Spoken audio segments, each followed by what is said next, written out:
সবাইকে স্বাগতম। আজকে আমাদের আরেকটি লাইভ অনুষ্ঠান এবং আমাদের আজকে একটি ডিবেট হবে। ডিবেট হচ্ছে ইসলামের দাস প্রথা নিয়ে। তো আমরা কিছুক্ষণের মধ্যে শুরু করব। আচ্ছা, আমার ইয়েটা একটু আনেন তো, আমার এখান থেকে ব্যান্ড চেঞ্জ হচ্ছে না, আমার ব্যান্ডটা আনেন। আমার এখান থেকে হইতেছে না। আচ্ছা, এই ব্যান্ডটা দিয়ে রাখছে। আচ্ছা, যাই হোক, চেঞ্জ হয়েছে। আচ্ছা, দেখি এবার চেঞ্জ হয় কিনা। দর্শক, আশা করছি সবাই ভালো আছেন, আমি ভালো আছি। আমাদের আজকে লাইভ ডিবেট হবে সামিউল ভাইয়ের সাথে। সামিউল ভাই চলে আসছেন এবং আমরা কিছুক্ষণের মধ্যে ডিবেট শুরু করব। এবং আজকে আমাদের ডিবেটের যে আমাদের ডিবেটের বিষয়বস্তু সেটা হচ্ছে ইসলামের দাস প্রথা নিয়ে। তো দাস প্রথা নিয়ে পক্ষে সামিউল ভাই বলবেন, বিপক্ষে আমি বলবো। আর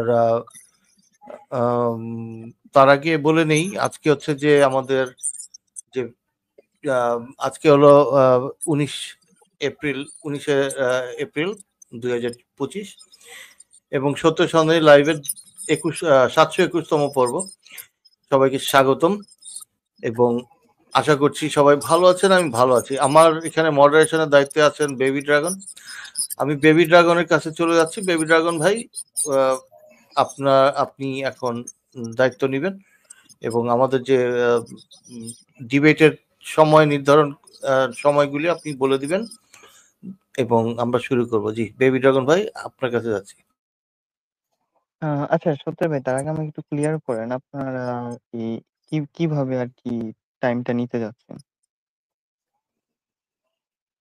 আমার যে ইয়েটা থাকে, আমি তো 15 মিনিট 15 মিনিট, তারপর 10 মিনিট 10 মিনিট, তারপর 5 মিনিট 5 মিনিট।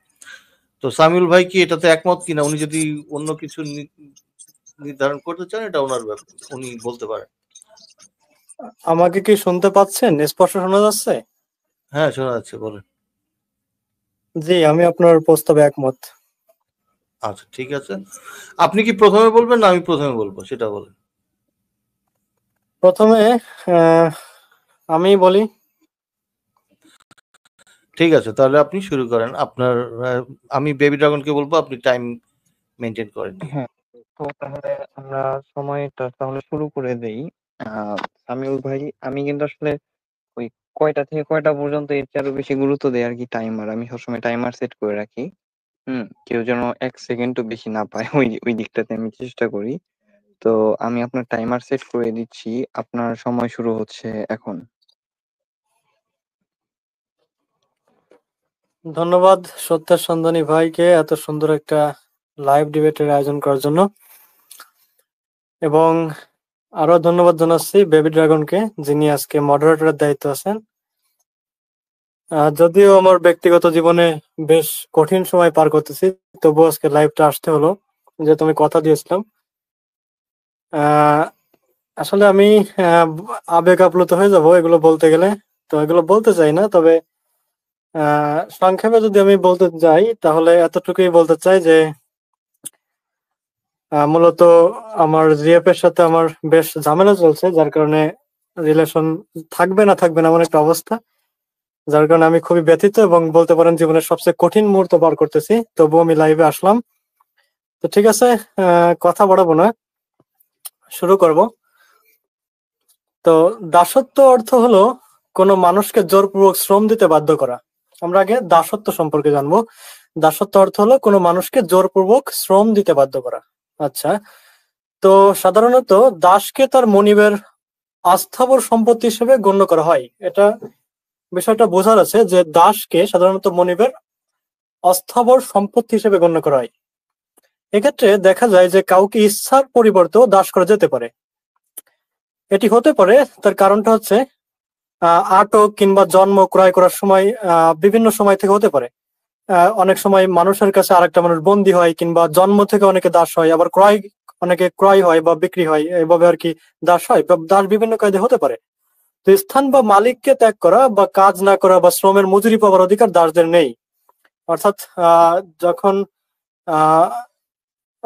একজন দাস যখন মনিবের কাছে যায় তখন ওই মালিককে ত্যাগ করা, তারপর আহ, কাজ কাজ না করা, এই অধিকারটা তার নেই। তাকে কাজ করতেই হবে এবং শ্রমের মজুরি এই যে এটা পাবার অধিকার দাসদের নেই।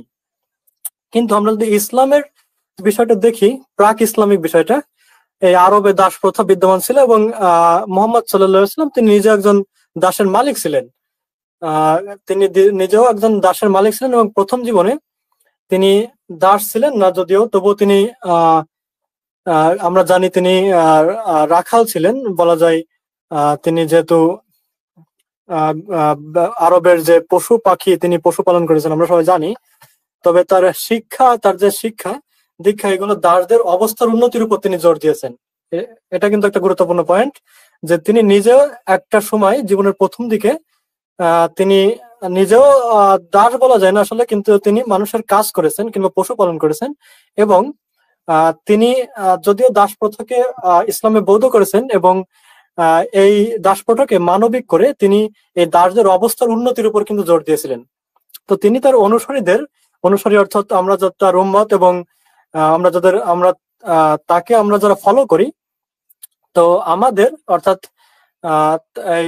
আমাদেরকে তিনি আদেশ দিয়েছেন কি যে আমরা যেন দাসদের সাথে মানবিক আচরণ করি। এই মানবিক আচরণ করার জন্য তিনি কিন্তু উৎসাহিত করেছেন। ফলস্বরূপ আমরা দেখতে পাই যে আমরা এখনো পর্যন্ত যারা মুসলিম আছে তারা কিন্তু চাকরদের সাথে, যদিও এখন দাস প্রথা নেই, যে ঘরে বাসা বাড়িতে যেসব চাকর আছে তাদের সাথে কিন্তু সুন্দর ব্যবহার করে। এটা কিন্তু আমাদের নবীজির দেওয়া একটা শিক্ষা। কিন্তু এখানে একটা বিষয় উল্লেখ করা যেতে পারে যে শর্ত বিনিময় কিংবা নিয়ম সাপেক্ষে ঐতিহ্যবাহী যে ইসলামী শাস্ত্রগুলো আছে সেখানে দাস প্রথা কিন্তু একটা বৈধ প্রতিষ্ঠান হিসেবে স্বীকৃত হয়েছিল পূর্বে, যদিও এখন নেই দাস প্রথা।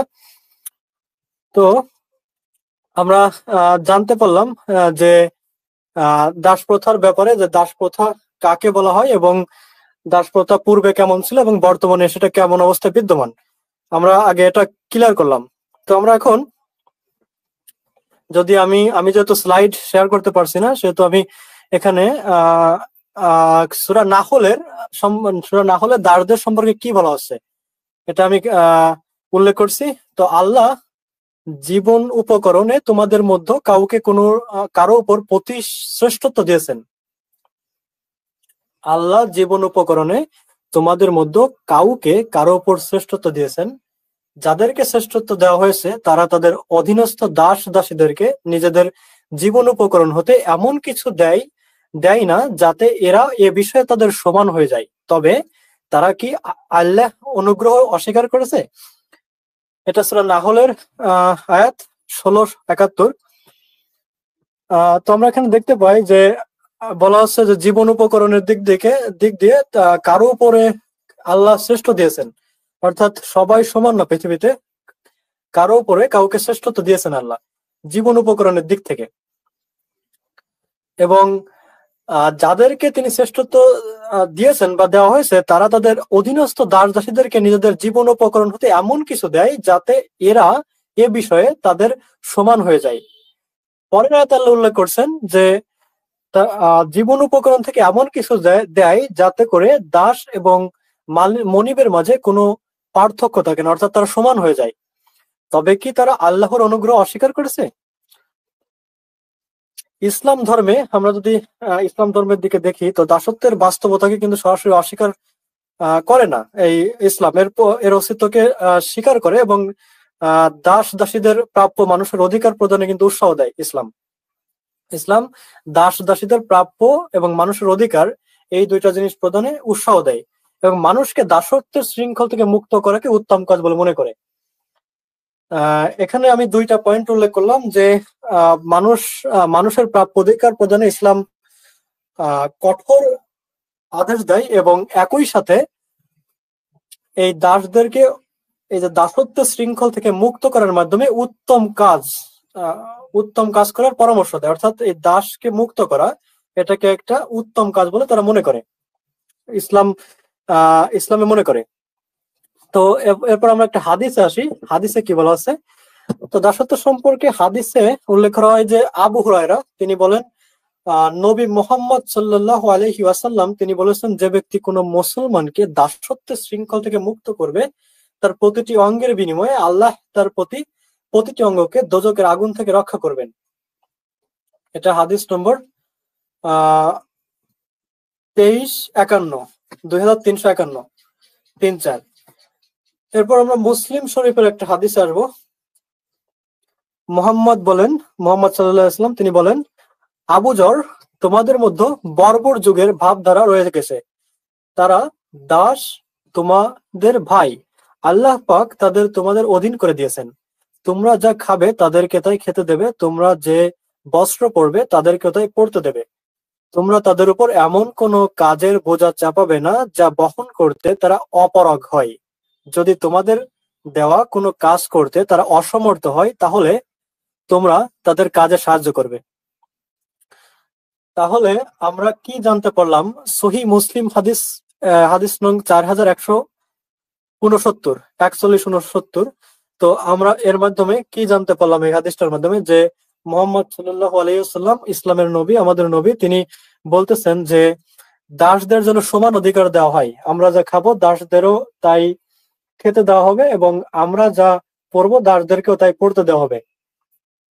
তিনি এমন কোনো কথা বলেননি যে যার মাধ্যমে বোঝা যায় যে দাসকে তিনি নিচু শ্রেণীর মানুষ মনে করেছেন। সমাজ বিজ্ঞান নিয়ে আমাদের যাদের পড়ালেখা আছে, আমরা জানি সমাজে এলিট শ্রেণীর কর্তৃত্ব বিদ্যমান। সমাজে এলিট শ্রেণীটা থেকে থাকে যারা কিনা সমাজের উপর কর্তৃত্ব প্রতিষ্ঠা করে। তো এই এলিটরা যাতে সমাজে কর্তৃত্ব প্রতিষ্ঠা করতে না পারে এবং তাদের থেকে অপেক্ষাকৃত দুর্বল যারা আছে তাদের উপর যাতে বৈষম্য করতে না পারে, সেজন্য কিন্তু 1400 বছর পূর্বে ইসলামের নবী মুহাম্মদ সাল্লাল্লাহু আলাইহি ওয়াসাল্লাম তিনি কিন্তু উল্লেখ করেছেন এই হাদিসটা। তিনি বলেছেন, এর মাধ্যমে বোঝা যায় যে তিনি সমাজে সাম্য প্রতিষ্ঠা করতে চেয়েছেন। তো আমরা এখানে একটা বিষয় উল্লেখ করি,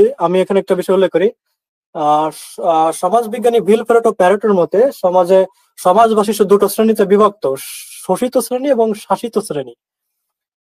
প্রথম যে শ্রেণী, তারা চেষ্টা করে সবসময় শাসন করার জন্য, তারা সমাজের শাসন ক্ষমতায় অধিষ্ঠিত হতে চায়, এবং যারা শাসক তারা এই গুণগুলোর অধিকারী হয়, এবং যারা তাদের নিচে থাকে, অর্থাৎ যারা এলিট না সমাজে, তারা কি করে, তারা সবসময় এই এলিটদের যে বৈষম্য এটা কিন্তু তারা সহ্য করে। কিন্তু মুহাম্মদ সাল্লাল্লাহু আলাইহি ওয়াসাল্লাম তিনি 1400 বছর পূর্বে কি বলেছেন? যে তোমরা যা খাবে, তোমাদের যারা অধীনস্থ বা তোমাদের অপেক্ষাকৃত যারা দুর্বল বা দাস দাসী চাকর যাই বলো না কেন, তিনি বলছেন যে তাদেরকে সমান অধিকার দাও। অর্থাৎ তোমরা যা খাবে তাদেরকে তাই খাও, তোমরা যা পড়বে তাদেরকে তাই পড়াও, এবং তোমরা যে বাসস্থানে বসবাস করো তাদেরকেও সেই বাসস্থানে বসবাস করাও। তো এর মাধ্যমে বোঝা যায় যে তিনি সমাজে সাম্য প্রতিষ্ঠা করতে চেয়েছেন এবং এই দাস প্রথাকে তিনি মানবিক করতে সচেষ্ট হয়েছেন। আচ্ছা, এরপরে ইসলাম মূলত অধিকারভুক্ত অসহায় মানুষের দাস দাসী হিসেবে বিবেচনা করতে কিন্তু বাধা প্রদান করে। এটা কিন্তু বুঝতে হবে যে ইসলাম মূলত অধিকারভুক্ত অসহায় মানুষদের দাস দাসী হিসেবে বিবেচনা করতে বাধা প্রদান করে। কেননা ইসলাম মনে করে যে তাদের পরিচয় হবে পোষ্য, সেটা পোষ্য ভাই বা পোষ্য সন্তান ইত্যাদি হতে পারে। তো এ ব্যাপারে আমরা বুখারীর একটা হাদিস দেখবো, যে বুখারীর হাদিসে কি বলা আছে। আবু হুরায়রা হতে বর্ণিত, মুহাম্মদ বলেন, তোমাদের কেউ যেন না বলে তোমার প্রভুকে আহার করাও, তোমার প্রভুকে পান করাও, আর যেন অধিকারভুক্তরা এরূপ না বলে আমার মনিব, আমার অভিভাবক। তোমাদের কেউ যেন এরূপ না বলে আমার দাস, আমার দাসী, বরং বলবে আমার বালক, আমার বালিকা, আমার খাদিম। এর মানেটা কি? এর মানেটা হচ্ছে, তো তিনি প্রথমে বলেছেন যে তোমাদের যারা দাস আছে তারা যেন না বলেন যে তোমার প্রভুকে আহার করাও, কিংবা তোমার প্রভুকে পান করাও। এর মানেটা কি? এর মানেটা হচ্ছে, আমরা জানি যে কিয়ামতের দিন আল্লাহ তাআলা নিজে বান্দার কাছে পানি চাইবেন, কিংবা খাবার চাইবেন, বস্ত্র চাইবেন। তো বান্দাগুলো প্রশ্ন করবে যে আপনি তো সারা জাহানের রব, বা আপনি তো সৃষ্টিকর্তা, আপনি কেন আমার এই ক্ষুদ্র বান্দার কাছে খাবার, বস্ত্র বা অন্যান্য দ্রব্যাদি চাচ্ছেন? আপনার তো এগুলো চাওয়া উচিত নয়। তো তখন আল্লাহ তিনি উত্তর দিবেন যে তোমরা পৃথিবীতে থাকতে তোমাদের মনিবদের, সরি, তোমাদের কৃতদাসীদের বা কৃতদাসদের এই অধিকারগুলো থেকে বঞ্চিত করেছো, আজকে তোমাদের এই প্রাপ্যগুলো বুঝিয়ে দিতে হবে, এজন্যই তোমাদের কাছে আমি এগুলো চাচ্ছি। তো এই হাদিসের প্রথম অংশে কিন্তু এটাই বলা হচ্ছে, এবং দ্বিতীয় অংশে বলা হচ্ছে আর যেন অধিকারভুক্তরা এরূপ না বলে আমার মনিব আমার অভিভাবক, অর্থাৎ মনিবকে যেন অভিভাবকের সমান তুলনা করা না হয়, যেন তারা সমান হয়, মনিব এবং দাস দুইজনের মধ্যে যেন সমান সম্পর্ক থাকে। তোমাদের কেউ যেন এরূপ না বলে আমার দাস আমার দাসী, এরূপ যেন কেউ না বলে, অর্থাৎ মনিবদের হুকুম করা হচ্ছে যে তারা যেন কেউ না বলে যে এটা আমার দাস বা এটা আমার দাসী, বরং বলবে আমার বালক। আমার বালক মানে কি, মানে আমার পুত্র, বালক মানে পুত্র, এবং আমার বালিকা অর্থাৎ আমার মেয়ে বা আমার খাদিম। তো এবার দাস দাসীদের সাথে খারাপ আচরণ করা হয় এই বিষয়টা আমরা একটু আসি। অনেক ক্ষেত্রে দেখা যায় যে দাস দাসীদের সাথে খারাপ আচরণ করা হয়। তো ইসলাম কিন্তু নির্দেশ প্রদান করে যে কাফেররা কাফারা স্বরূপ কাফারা দিতে বলা হয়েছে, যে কেউ যদি দাস দাসীদের সাথে খারাপ আচরণ করে বা খারাপ ব্যবহার করে, তো কাফারা স্বরূপ তাদেরকে কি করতে হবে, উক্ত দাস বা দাসীকে মুক্ত করে দিতে হবে। এ সম্পর্কে আমরা একটা হাদিস আসবো, সহিহ মুসলিম হাদিস। ইবনে ওমর তিনি বলেন, আমি রাসূল সাল্লাল্লাহু আলাইহি ওয়াসাল্লামকে বলতে শুনেছি, যে ব্যক্তি তার কৃতদাসকে চড় মারলো কিংবা প্রহার করলো, তার কাফফারা তাকে মুক্ত করে দেওয়া। এখানে কি জানতে পারলাম, যে কেউ যদি দাস দাসীদের সাথে খারাপ ব্যবহার করে কিংবা এই দুঃসাহস করে থাকে, তাহলে তার কাফফারা দিতে হবে, তাকে ওই দাসটাকে মুক্তই করে দিতে হবে, একদম মুক্ত করে দিতে হবে। এটা আমরা জানতে পারলাম। তো মডারেটর বেবি ড্রাগনের কাছে আমি জানতে চাচ্ছি যে আমার সময় আর কতটুকু আছে। আপনার 1 মিনিট আছে স্যার, ওই দেখেন আহ, আমি দিচ্ছি, সিগন্যাল তো দিচ্ছি। ঠিক আছে, আমি আপাতত এখানেই শেষ করতেছি, এবং আমার এই 1 মিনিট আমি আমার প্রতিপক্ষ সত্য সন্ধানী ভাইয়ের কাছে কিছু প্রশ্ন রাখছি, যে ইসলামে আমি যে বিষয়গুলো উল্লেখ করলাম এই বিষয়গুলো আপনি পয়েন্ট ধরে ধরে উত্তর দিবেন বলে আমি আশা রাখি। এবং আমি খুবই দুঃখিত যে আমি আসলে সুন্দরভাবে উল্লেখ করতে পারছি না, কথাগুলো আসলে খুব দ্রুত বলা হয়ে যাচ্ছে, জানি না সঠিকভাবে বুঝতে পেরেছেন কিনা। কি বলবো, ব্যক্তিগত জীবনে খুব দুঃখের ভিতরে আছি, 1.5 বছরের রিলেশন নষ্ট হয়ে যাওয়ার কায়দা, এবং এই কারণে ব্যক্তিগত জীবন নিয়ে খুবই কঠিন সময় পার করতেছি আমি। কিছু করার নেই আসলে। আহ যাই হোক, এখানে শেষ করছি। আমি আসলে এগুলো বলতে গেলে আবেগ আপ্লুত হয়ে যাবো, আমার এমনটা করা উচিত নয়। এখানে ডিবেট আমি এখানে শেষ করছি। হ্যাঁ, তো সামিউল ভাই ধন্যবাদ। আপনি করেন আর কি, ডিবেটের পরও থাকেন কিছুক্ষণ। আপনার সাথে না হয় একটু কথা বলবো না, কারণ এরকম সিচুয়েশন আসলে আমিও পড়ছি অনেক। আর যারা এরকম সিচুয়েশনে পড়ে, আমি চেষ্টা করি তাদের সাথে একটু কথা বলতে। হুম, কারণ এই সময়টা খুবই ডিপ্রেশন বা একা থাকা, একা মনে হয় নিজেকে। তো যাই হোক, আপনি ডিবেটের পর একটু থাকবেন আশা করি। আচ্ছা, ঠিক আছে, তাহলে আমরা আমাদের মেন টপিকে ফিরে যাই, যে ইসলামের যে দাস প্রথা বিষয় হচ্ছে আজকে ডিবেটটা। সামিল ভাই উনার প্রথম 15 মিনিট আর কি উনি বক্তব্য দিয়েছেন। অ্যান্ড এখন এই পর্যায়ে আর কি আমি সত্যের সন্ধানী ভাইয়ের কাছে চলে যাব। সত্যের ভাই, আপনি প্রস্তুত তো নাকি? হ্যাঁ, ধন্যবাদ বেবি ড্রাগন ভাই মডারেশনের জন্য। আমি প্রস্তুত, তাহলে আমি আমার বক্তব্য শুরু করছি এখন। আর সামিউল ভাইকেও স্বাগতম, শুভেচ্ছা আপনাকে আজকে আমাদের ডিবেটে আসার জন্য। আর আজকের লাইভ ডিবেট হচ্ছে ইসলামের মানবিক দাস প্রথা। তো দেখেন, প্রথম কথা হচ্ছে যে আপনাকে সাধুবাদ জানাই যে আপনি স্বীকার করেছেন ইসলামে দাস প্রথা রয়েছে, কারণ অনেকে এটা স্বীকারই করে না যে ইসলামে দাস প্রথা রয়েছে। আমাদের অনেক আলেমদের বক্তব্য, অনেক হাদিস কোরআন থেকে প্রথমে তাদেরকে প্রমাণ করতে হয় যে অ্যাকচুয়ালি ইসলামে দাস প্রথা আছে এবং এটা রহিত হয়নি। কারণ কেউ যদি বলে যে ইসলামে দাস প্রথা নাই, রহিত হয়ে গেছে, তাহলে আমি বড় বড় আলেমদের, যারা আজহারি বিশ্ববিদ্যালয় থেকে সর্বোচ্চ ডিগ্রিধারী, তাদের বক্তব্য আমি শোনাতে পারি যে ইসলামে দাস প্রথা কেন রহিত হয়নি। কারণ ইসলামে যুদ্ধ পরবর্তী মানে কি ভাবে দাস বাড়ানো যায়, তো যুদ্ধ করে পরবর্তীতে যেসব মাল পাওয়া যায়, গনিমতের মাল নারী এবং অন্যান্য যা যা পাওয়া যায় সবাইকে দাস দাসী, নারী শিশুকে দাস দাসী বানানো হয়, এটা ইসলামের রীতি। এবং সেই রীতি অনুযায়ী মোহাম্মদের কাছেও দাস দাসী ছিল। খাদিজা জাহেদ নামে একজনকে মোহাম্মদের খিদমতের জন্য ক্রয় করেছিলেন এবং জাহেদ মোহাম্মদকে পুত্র হিসেবে পালন করেছিলেন। পরবর্তীতে তার স্ত্রী জয়নবকে বিবাহ করেন। আমরা এটা সিরাত গ্রন্থ থেকে এটা জানতে পারি। তো মোহাম্মদ নিজে দাস রেখেছিলেন এবং তার স্ত্রীকে বিবাহ করেছিলেন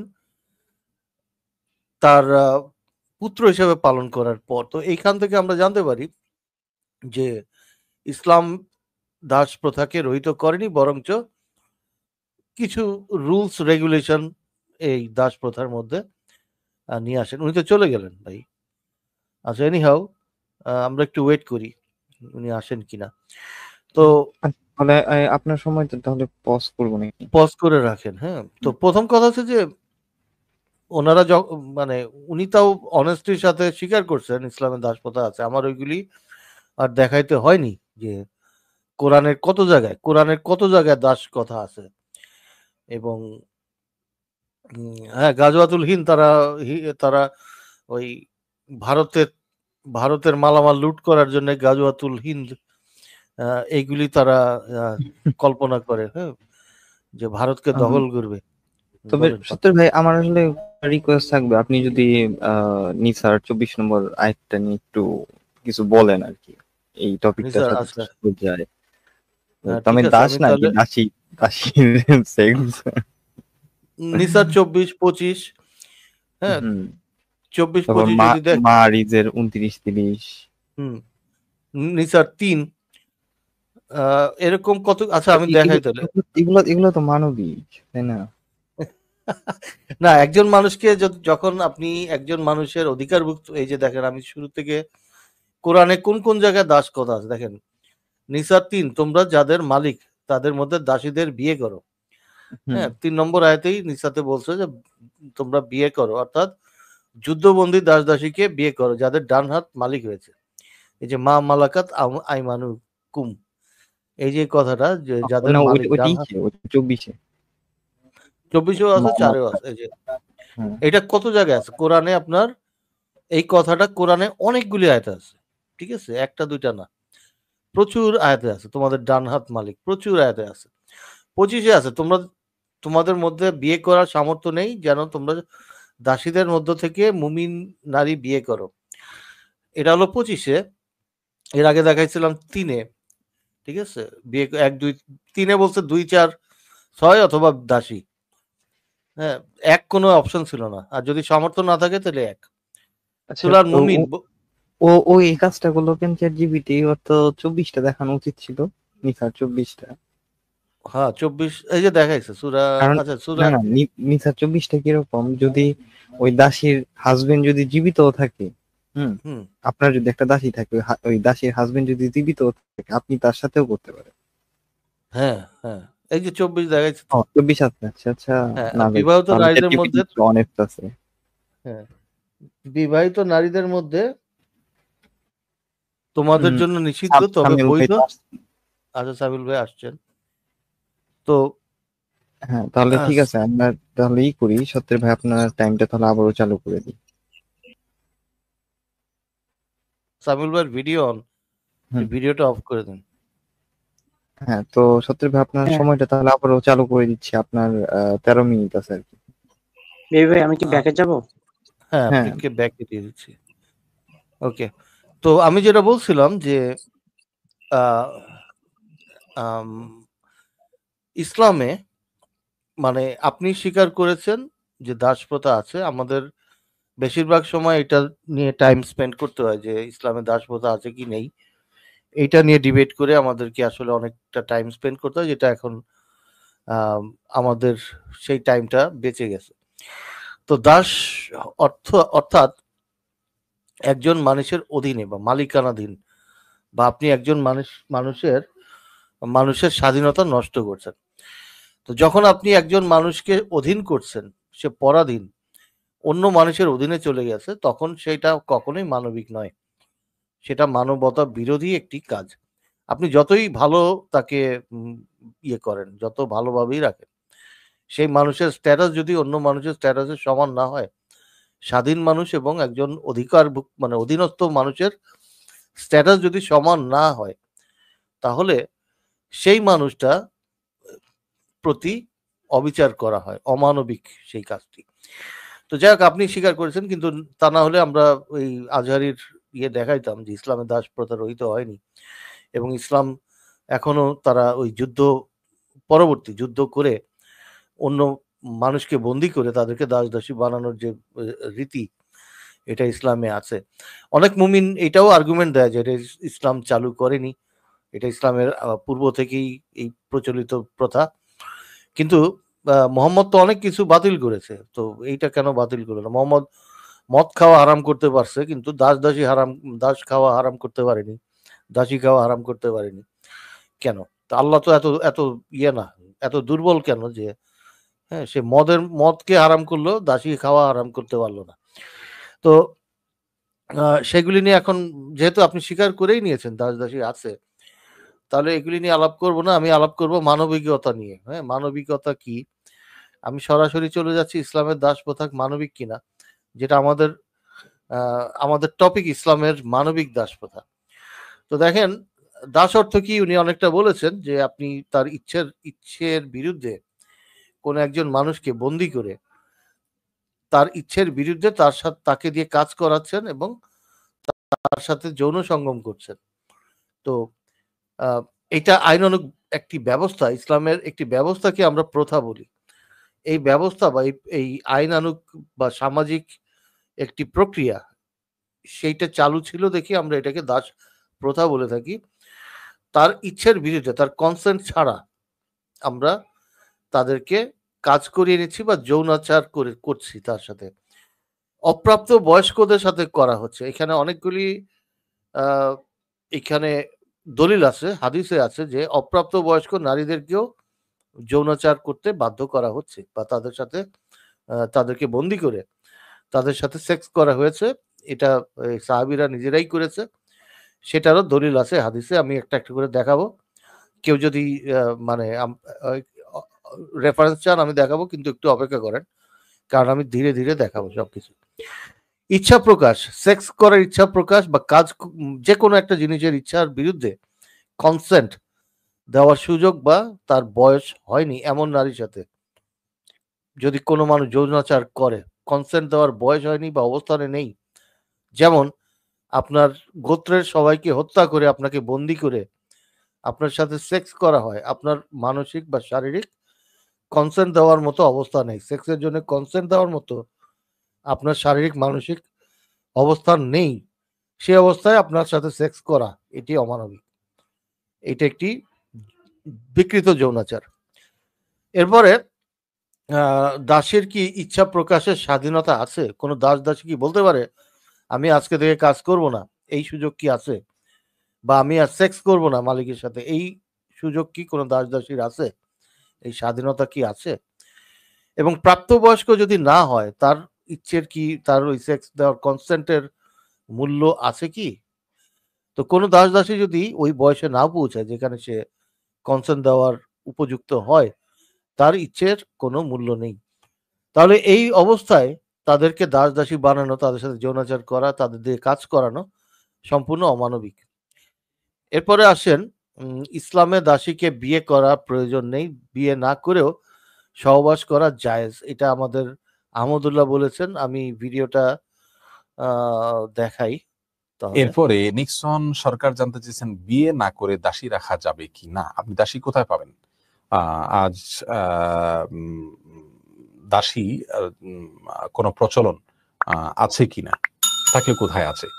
তো আপনি বিয়ে না করে দাসী কিভাবে রাখবেন? হ্যাঁ, যদি শরঈ দৃষ্টিকোণ থেকে দাসীর যে সংজ্ঞা, সে সংজ্ঞা ফিট হয়, সত্যিকারের দাসী হয়, সেক্ষেত্রে আপনি বিয়ে করার সামর্থ্য থাকলে বিয়ে করতে হবে, দাসী রাখা যাবে না। কিন্তু যদি এমন হয় যে আপনার যুদ্ধ করার পর যুদ্ধবন্দিনী হিসাবে কোনো মেয়ে চলে আসলো, তার নিরাপত্তার বিষয় আছে, তাকে কিভাবে রাখা হবে, দাসী হিসাবে আপনার কাছে আসলো, সে কিছু কিছু ক্ষেত্রে আপনার স্ত্রীর মর্যাদা পাবে, কিছু কিছু ক্ষেত্রে স্ত্রীর মতো বিধানগুলো তার জন্য প্রযোজ্য হবে। তো যদি বিয়ে করার সামর্থ্য আপনার না থাকে, তাহলে সেটি আপনার জন্য বিকল্প পথ হতে পারে। এখানে আহমদুল্লাহ বলছেন যে আপনি দাস-দাসীর সাথে স্ত্রীর মতো আচরণ করতে পারবেন। আচ্ছা, সামিউল ভাই কি বিদায় নিয়েছেন? আবারও আউট। আউট হয়ে গেছে? এতবার আউট হইলে তো ভাই সমস্যা। হ্যাঁ, স্বাস্থ্য খারাপ হয়ে যাবে। এনিওয়ে আই থিংক সুতে ভাই আপনি কন্টিনিউ করেন, ওইটাই বেটার হয়। আচ্ছা, ঠিক আছে। সামিউল ভাই আচ্ছা, আসছেন? হুম। ওকে, তো আমরা দেখতে পাচ্ছি যে ইসলামে দাস প্রথা অর্থাৎ দাস-দাসী রাখা এবং তাদের সাথে যৌনকর্ম করা বৈধ এবং তাদের অনুমতি প্রয়োজন নেই, অথবা এমন সিচুয়েশনে যেখানে অনুমতি দেওয়ার তারা মানসিক, শারীরিক বা তাদের বয়সও হয়নি কনসেন্ট দেওয়ার, এরকম নারীর সাথে যৌন সম্পর্ক করার বৈধতা ইসলাম দিয়েছে। তাহলে এই জিনিসগুলি কখনোই মানবিক হতে পারে না। এরপর আমরা পরবর্তীতে দেখতে পাই যে ইসলামে যুদ্ধ মানে দুই রকম ভাবে আমরা কয়েকভাবে দেখতে পাই যে দাসী বানানো হয়। এক হচ্ছে যুদ্ধ করে বন্দি করা নারীদেরকে দাসী বানানো হয়। দুই হচ্ছে উপহার প্রাপ্ত, যেমন মারিয়া কিপ্তিয়াকে মিশরের রাজা মোহাম্মদকে উপহার হিসেবে দিয়েছিল, তার সাথে দিয়েছিল শিরিনকে, দুই বোনকে, এবং মোহাম্মদ শিরিনকে তার দাহিয়া কালবির কাছে উপহার হিসেবে দিয়ে দেয়। অর্থাৎ মোহাম্মদ মারিয়া কিপ্তিয়াকে তার কাছে রেখে দেয় এবং তার বোন শিরিনকে দাহিয়া কালবির কাছে দিয়ে দেয় উপহার হিসেবে। তাহলে একজন মানুষকে উপহার দেওয়া নেওয়া, মানুষকে একটি বস্তুর ন্যায় উপহার পাওয়া এবং উপহার নেওয়া, এই রীতিও মোহাম্মদ সাল্লাল্লাহু আলাইহি সাল্লাম এই রীতির মধ্যেই সে এই কাজগুলি করেছে। তাহলে একজন মানুষ কিভাবে উপহার হয় এবং সে উপহার দিতেও পারে, নিতেও পারে, এমনকি দাস কেনা বেচা হয়। এবং ইসলামের যে শরিয়া অনুযায়ী আপনি কৃতদাসী কেনা বেচা করতে পারেন। তাহলে কিভাবে দাস হচ্ছে? এক হচ্ছে যুদ্ধবন্দিনী দাস হচ্ছে, দাস বা দাসী হচ্ছে যুদ্ধ করে আপনি বন্দি করছেন। দুই হচ্ছে আপনি উপহার পাচ্ছেন। তিন হচ্ছে আপনি কেনা বেচার মাধ্যমে, অর্থাৎ দাস দাসী কেনা বেচা করতে পারছেন। এই তিন ভাবে দাস দাসী হচ্ছে। এখন একজন মানুষকে একটা বস্তুর মতো বিক্রি করে দেওয়া কখনোই আমাদের মানবিক মূল্যবোধের মধ্যে পড়ে না। তো অধিকার, এখানে আরো কিছু কোরআনের আয়াত আমি দেখাই যেখানে অধিকারভুক্ত দাসীর কথা বলা হচ্ছে। অধিকারভুক্ত নারী যারা কৃতদাসী, যুদ্ধবন্দিনী অথবা উপহার পাওয়া, এই নারীদের সাথে যৌন মিলন বৈধ ৭০ নম্বর সূরা ৩০ নম্বর আয়াতে বলা হচ্ছে। আমি এই কোরআনের আয়াতটি এবারে আপনাদেরকে দেখাবো যে কি বলা হচ্ছে এখানে। ৭০ নম্বর সূরা ৩০ নম্বর আয়াতে বলা হচ্ছে যে এখানে বলা হচ্ছে যে তাদের স্ত্রী অথবা অধিকারভুক্ত দাসী ছাড়া কেন তাদের তিরস্কৃত হবে না। অর্থাৎ আপনার যৌনাঙ্গ হেফাজত করতে হবে। আমরা আগে ৭০ নম্বর সূরার ২৯ থেকে আসি। যারা নিজেদের লজ্জাস্থান সংরক্ষণ করে তাদের স্ত্রী অথবা অধিকারভুক্ত দাসী ছাড়া, অর্থাৎ তাদের স্ত্রী এবং দাসীর কাছে যৌনাঙ্গ সংরক্ষণ করার কোনো প্রয়োজন নাই। এটা বলা হচ্ছে ৭০ নম্বর সূরা ৩০ নম্বর আয়াতে। যে প্রক্রিয়ার মাধ্যমে কোনো মানুষকে একটি অস্থাবর সম্পত্তিতে পরিণত করা হয়, অর্থাৎ এই যে দাস দাসী কেনা বেচা এবং তাদের সাথে যৌনাচার করা বৈধ, এর থেকে বোঝা যায় একজন দাসীর কোনো ইচ্ছা মূল্য নেই। সে একটা বস্তুর মতো, আপনি যখন চাইবেন তাকে ব্যবহার করতে পারবেন এবং তার ইচ্ছার কোনো মূল্য নেই। এবং নবী যে নিজেই দাসী রেখেছেন সেটার প্রমাণ হচ্ছে নবী নিজেই দাসী সঙ্গম করতেন। সেটা হলো ৩৯৬১ নম্বর সূরা। ইব্রাহিম এটা হাদিস 3961 নম্বর হাদিস। এটি একটি সহিহ হাদিস, যেখানে বলা হচ্ছে যে আনাস থেকে বর্ণিত, তিনি বলেন রাসূলুল্লাহ সাল্লাল্লাহু আলাইহি সাল্লামের কাছে একটি বাদী ছিল যার সাথে রাসূলুল্লাহ সাল্লাল্লাহু আলাইহি সাল্লাম সহবাস করতেন। এতে আয়েশা এবং হাফসা রাসূলুল্লাহ সাল্লাল্লাহু আলাইহি সাল্লামের সাথে লেগে থাকতেন। এবং এটা হলো সূরা তাহরিমের 1 নম্বর আয়াত, এবং এটার তাফসিরে গেলে আপনারা পাবেন, পুরা কাহিনীটা পাবেন যে রাসূলুল্লাহ সাল্লাল্লাহু আলাইহি সাল্লাম হাফসা এবং আয়েশা কেন রাসূলুল্লাহ সাল্লাল্লাহু আলাইহি সাল্লামের সাথে লেগে থাকতেন, কারণ ওই মারিয়া কিপ্তিয়াকে হাফসার বিছানায় তুলেছিলেন। সেই পুরা কাহিনীটা আপনারা পেয়ে যাবেন। তাহলে নবী নিজেই দাসী সঙ্গম করতেন, এবং এই এই যে তার স্ত্রীগণ, তার যে কয়টা স্ত্রী ছিল, তারা এটা ভালো চোখে দেখতেন না। এটা আমরা কোরআন হাদিস থেকে পাই। এবারে যুদ্ধবন্দী দাসী ধর্ষণ বা গনিমতের মাল হালাল, এবার এটা হচ্ছে সূরা আনফালের 41 নম্বর আয়াতে পাবেন। আনফাল হচ্ছে গনিমতের মাল। তো গনিমতের মাল হচ্ছে যুদ্ধলব্ধ সম্পদ। এই যুদ্ধলব্ধ সম্পদের মধ্যে আছে নারী।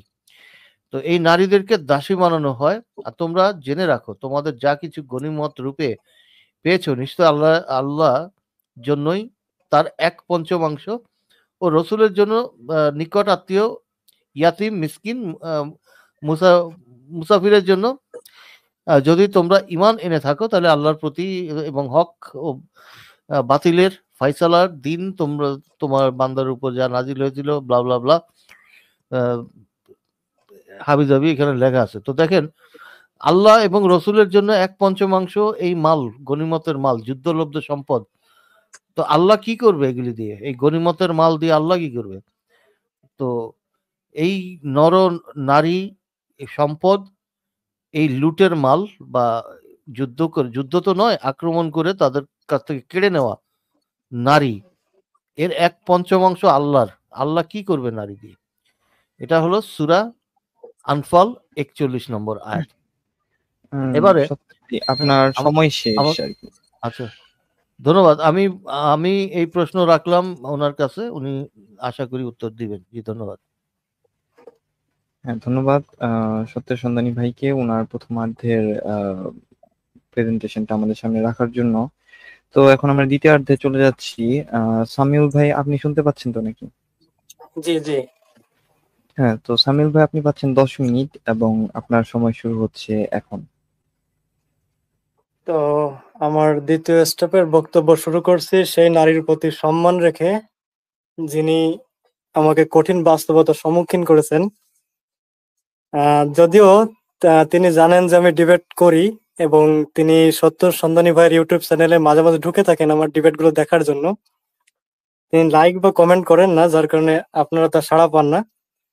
তো যাই হোক, তিনি যদি এই ডিবেটটা দেখে থাকেন, তো তাকে আমি মেসেজ করতে চাই এই ডিবেটের মাধ্যমে যে আপনি বড়ই ভাগ্যবান নারী ছিলেন, কেননা আপনার যে আপনার সবচেয়ে পছন্দের ছবিটা আমার ওয়ালপেপারে দেওয়া ছিল, এবং আপনি জানলে অবাক হবেন যে আমার মা বিগত 2 মাস আগে আমাকে বলেছিলেন যে ওয়ালপেপার থেকে এটা সরাতে। আমি আমার মায়ের হুকুম পর্যন্ত অমান্য করেছি শুধুমাত্র আপনার প্রতি ভালোবাসার জন্য, এবং আমি এখনো পর্যন্ত আমার মায়ের সাথে কথা বলতে পারি না। আমার মা এখনো পর্যন্ত রাগ করে আছে শুধুমাত্র ওই ওয়ালপেপার থেকে আপনার ছবিটা সরাইনি বলে। আমি এতে আপনাকে দোষারোপ করবো না, কেননা আপনি তো সেটা দিতে বলেননি, সেটা আমি নিজেই দিয়েছি। তো আপনাকে আমি মেসেজ দিতে চাই এটা, যে আপনি পৃথিবীর সবচেয়ে ভাগ্যবান নারী। আপনাকে আমি যতটা ভালোবাসা দিয়েছি, এটা পৃথিবীর কোনো পুরুষ কোনো নারীকে দিতে পেরেছে কিনা আমার সন্দেহ। এবং আপনি আমি জানি না আপনি পরবর্তীতে অন্য কারোর সাথে সম্পর্কে জড়াবেন কিনা। যদি জড়ান, আমি আমি বিশ্বাস করি আপনি জড়াবেন না, কেননা যদি জড়ান, যদি কখনো জড়িয়ে থাকেন, তো আমার মনে হয় না সে আপনাকে আপনার মতো ভালোবাসতে পারবে আমার মতো। যদি পারে তো আপনি আমাকে সেদিন একটা মেসেজ দিবেন যে আমি আমার লাইফে দ্বিতীয় পুরুষ পেয়েছি যে তোমার চেয়ে অনেক বেশি ভালোবাসেছে আমাকে। তো যাই হোক, তাকে মেসেজটা দেওয়া শেষ। এখন আমি আমার বক্তব্য শুরু করি। যদিও আমি আপনি মুখে চাইলে হাসতেছি কিন্তু ওনার আমার উদ্দেশ্যে ওনার উদ্দেশ্যে কোনো একটা কোরআনের আয়াত শুনিয়ে দিতে পারেন। তো যদি আমি মুখে হাসতেছি কিন্তু আমার ভিতরটা ফেটে যাচ্ছে, এবং যারা আহ, এই ভুক্তভোগী তারা জেনে থাকবেন এই কষ্টটা। তো ঠিক আছে, কোরআনের আয়াত বলতে আল্লাহ তাআলা একটা কোরআনে বলেছেন যে যারা প্রতারণা করে তাদের সাথে প্রতারণা করা হয়। তো আপনি প্রতারণা করেছেন আমি সেটা বলতে চাই না, আপনি প্রতারণা করেননি, কিন্তু আপনি আমাকে শর্ত দিয়েছেন দুইটা, যে আমাকে রাজশাহী বিশ্ববিদ্যালয়ে চান্স পেতে হবে এবং আমাকে নাকি পুলিশের চাকরি পেতে হবে। এই দুইটা সামিউল ভাই, আপনি কিন্তু পুলিশ। আপনার অলরেডি 3 মিনিট সময় কিন্তু নষ্ট করে ফেলছেন, বাট আপনি কিন্তু এখন কিন্তু টপিক আসতে আচ্ছা পারতেছেন। হ্যাঁ, আচ্ছা ঠিক আছে, তো ঠিক আপনার আছে, আর আমি 7 মিনিট আছে। আচ্ছা ঠিক আছে, টপিক না হয় সে আমি পরের 5 মিনিটে আমি ক্লিয়ার করব। আপাতত তার উদ্দেশ্যে আমি মেসেজ দিই, সারা জীবন তো ডিবেট করলাম, তো যেহেতু তার সাথে আমার আম, যোগাযোগ নেই, তো তাকে আমি কিছু মেসেজ আহ, দিই। সত্যের ভাই, আচ্ছা আমি আপনার সময়টা করে রাখি, পজ করে রাখি। সত্যের ভাই, আপনি কি আমার কথা না না, শুনতে থাক পাচ্ছেন? থাক, সময় থাক, শুনতে সময় থাক, পাচ্ছি। সময় থাক।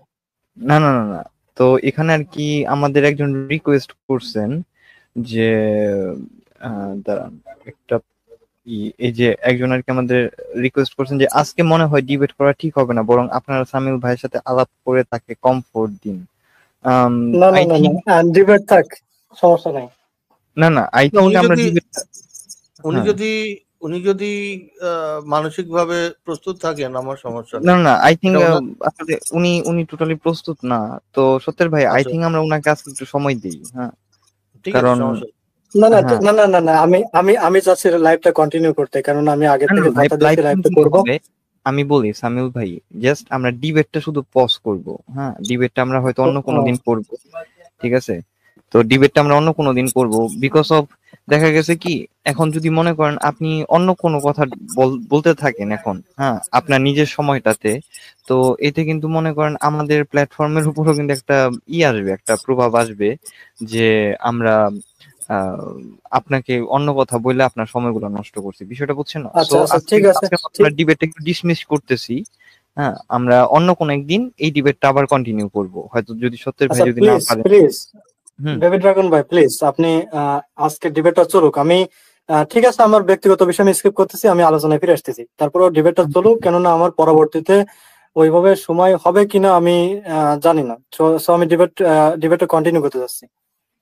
আচ্ছা ঠিক আছে, তাহলে আমি চাচ্ছি কি আপনি তাহলে 10 মিনিট সময় নেন। হ্যাঁ, এখন আবার 10 মিনিট সময় নেন।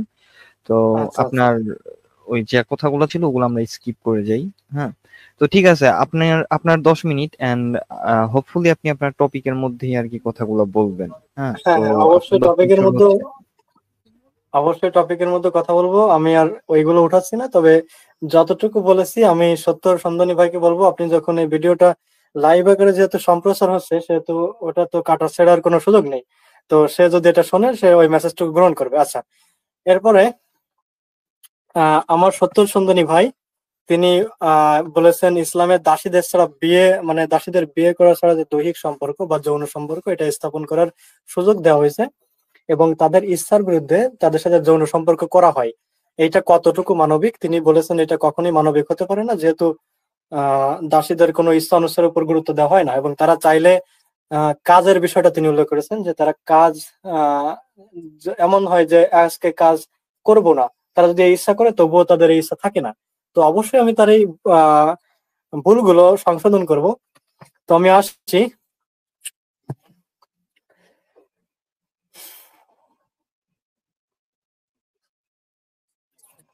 আচ্ছা, কোরআনে, প্রথমে আমরা কোরআন থেকে আসি। কোরআনে মা মালাকাত আইমান বলে একটা টার্ম আছে।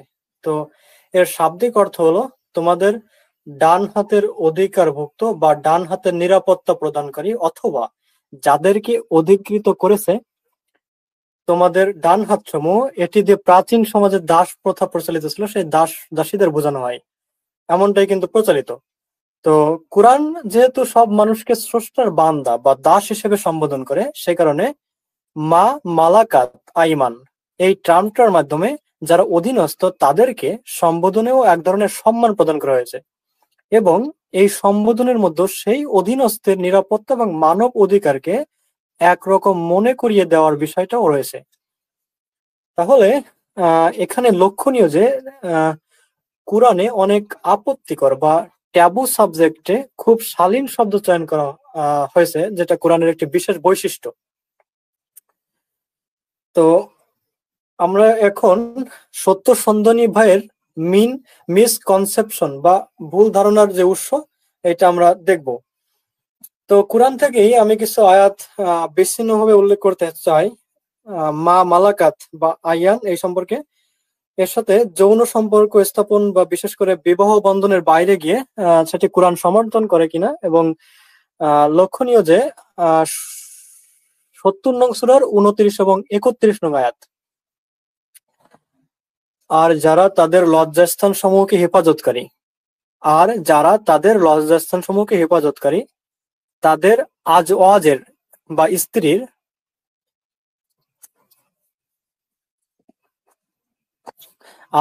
বা স্ত্রীর ব্যাপারে ছাড়া, অথবা মা মালাকাত আইমাউহুমের যারা তাদের প্রভাবাধীনে থেকে তাদের দ্বারা স্বীয় রক্ষণাবেক্ষণ লাভের প্রতিশ্রুতির আওতায় তাদের অধীনস্থ হয়েছে, তাদের অধিকারভুক্ত নারীর ব্যাপারে ছাড়া, নিশ্চয়ই সেক্ষেত্রে তারা নিন্দনীয় নয়। সূরা মুআজিরের আয়াত।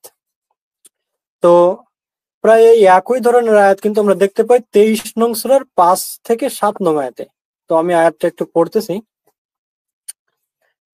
আর যারা তাদের লজ্জাস্থান সমূহকে হেফাজতকারী হয় তাদের আজওয়াজের বা স্ত্রীর ব্যাপারে ছাড়া, অথবা মা মালাকাত আইমাহুমের নারীর ব্যাপারে ছাড়া, নিশ্চয়ই সেক্ষেত্রে তারা নিন্দনীয় নয়। সুতরাং যে তালাশ করে উহার বাইরে কিছু, সেক্ষেত্রে তারাই সীমালঙ্ঘনকারী। সূরা মুমিনুনের আয়াত।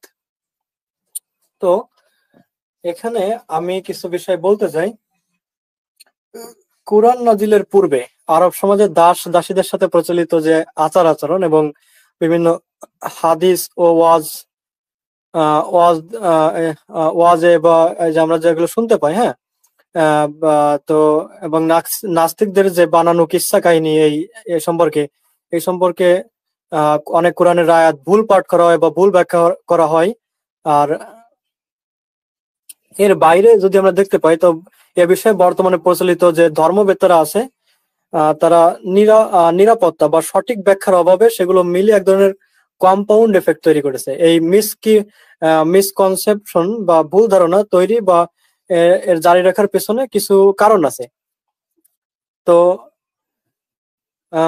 আমরা এখানে কয়েকটা বিষয় উল্লেখ করতে চাই। সেটা হচ্ছে মা মালাকাত আইমান এই বিবাহ করার প্রসঙ্গে কোরআনে বিবাহের বিধানের মধ্যে দাস দাসীর বিবাহ একটি গুরুত্বপূর্ণ আলোচ্য বিষয়। এটা আমাদের বুঝতে হবে। কোরআনের বস্তুনিষ্ঠ যে অধ্যয়ন এর পরিবর্তে এক শ্রেণীর মোল্লা বা যারা হচ্ছে অপব্যাখ্যা করে বা বলতে পারেন যারা ধর্মে বিশ্বাস করে না, তাদের যে অপব্যাখ্যার বিরুদ্ধে একটি ভুল ধারণার সৃষ্টি হয়। কিংবা আমরা অনেকে ভেবে থাকি যে ইসলামের দাসীদের সাথে বিয়ে ছাড়াই দৈহিক সম্পর্ক স্থাপন করার সুযোগ দেওয়া হয়েছে।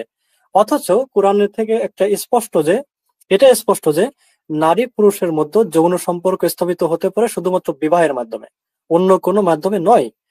তো বিয়ে ছাড়া যৌন সম্পর্ক যদি নারী পুরুষের পারস্পরিক সম্মতিক্রমে ঘটে, তবুও তা অবৈধ এবং সেটা ব্যভিচার নামে কিন্তু অভিহিত করা হয়। তো যা একটি আসলে দণ্ডযোগ্য সামাজিক অপরাধ। তো স্বাধীন কিংবা স্বাধীনা বা দাস বা দাসী কেউই এ বিধানের বাহিরে নয়, এবং দাসীর সাথে সম্পর্কের ক্ষেত্রেও তাকে বিয়ে করতে হবে এবং তার জন্য বিধিবদ্ধ মোহরানা প্রদান করতে হবে। যেখানে স্পষ্ট বলা হচ্ছে যে দাসীদের সাথে যৌন সঙ্গম করার ক্ষেত্রে আমাদেরকে তাদেরকে বিবাহ করতে হবে, এবং কোরআনে স্পষ্ট উল্লেখ আছে বিবাহ বহির্ভূত সম্পর্ক কখনো ইসলামে বৈধ নয়, এবং তাদেরকে বিবাহ করার তারপরেই তাদের সাথে মিলিত হওয়া যাবে এবং তাদের বিধিবদ্ধ যে মোহরানা সেটাও কিন্তু আদায় করতে হবে। তাহলে সত্য সন্ধানী ভাইকে আমি প্রশ্ন রাখছি যে তাহলে কেন এটা অমানবিক নয়? এখানে তো বলা হচ্ছে দাসীদের বিবাহ করতে এবং তাদের স্ত্রীর মর্যাদা দিতে, তাদের মোহরানা আদায় করতে। মোহরানা আদায় করা মানেই তো স্ত্রীর মর্যাদা দেওয়া, তাই না? তো এখানে কিভাবে অমানবিক হলো বা কিভাবে বা মানে ইচ্ছার বিরুদ্ধে হলো আমি তার কাছে প্রশ্ন রাখছি। তো যাই হোক, আমি চাচ্ছিলাম 15 মিনিট সময় নিতে ভাই, সত্য বেবি ড্রাগন ভাই। সমস্যা নেই, হ্যাঁ, আপনি 15 মিনিট আপনি নেন। আপনি ই করতে থাকেন, আচ্ছা আপনার আচ্ছা হাতে এখন আরো 3 মিনিট আছে। আচ্ছা আচ্ছা, ঠিক আছে। তো আমরা এখন আহ স্বাধীন যে নারী পুরুষ ও দাস দাসী তাদের বোঝাতে যে শব্দগুলো ব্যবহার করা হয়, আমরা এর তাৎপর্য বিশ্লেষণ করব। আমরা পূর্বের কথা উল্লেখ করি প্রথমে। তৎকালীন যে দাস প্রথা, এটাকে শক্তি প্রয়োগের মাধ্যমে উৎখাত করার পরিবর্তে কোরআনে দাস মুক্তির জন্য বিশেষ নির্দেশনা প্রদান করা হয়েছে এবং সংস্কার কর্মনীতির পরিবর্তন করা হয়।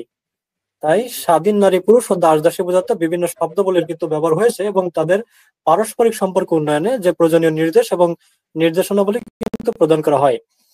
এই প্রেক্ষিতে আমি কোরআনের স্বাধীনা নারী এবং দাসী এই সম্পর্কে থাকা যে শব্দগুলো আছে সেগুলো কিন্তু আমি এখন উল্লেখ করব। তো স্বাধীনা নারী বোঝানোর জন্য ব্যবহৃত যে মূল শব্দ হচ্ছে সেটা হচ্ছে মুহসনাত মুহসনাত। তো আর দাস দাসী বোঝানোর জন্য যেটা ব্যবহার করা হয় সেটা হচ্ছে আমাতুন আমাতুন। তা বহু বচনে একে বলা হয় ইমাউন। আমাতুন হচ্ছে এক বচন, বহু বচন হচ্ছে ইমাউন। আর অন্যদিকে আমি পূর্বে যে শব্দটা উল্লেখ করলাম মুহসনাত, এর বিপরীতে মা মালাকাত আইমান নামে যে শব্দগুচ্ছ এটা ব্যবহৃত হয়েছে। আবার মা মালাকাত আইমান এই শব্দগুচ্ছ আজওয়াজ এর বিপরীতেও ব্যবহৃত হয়েছে।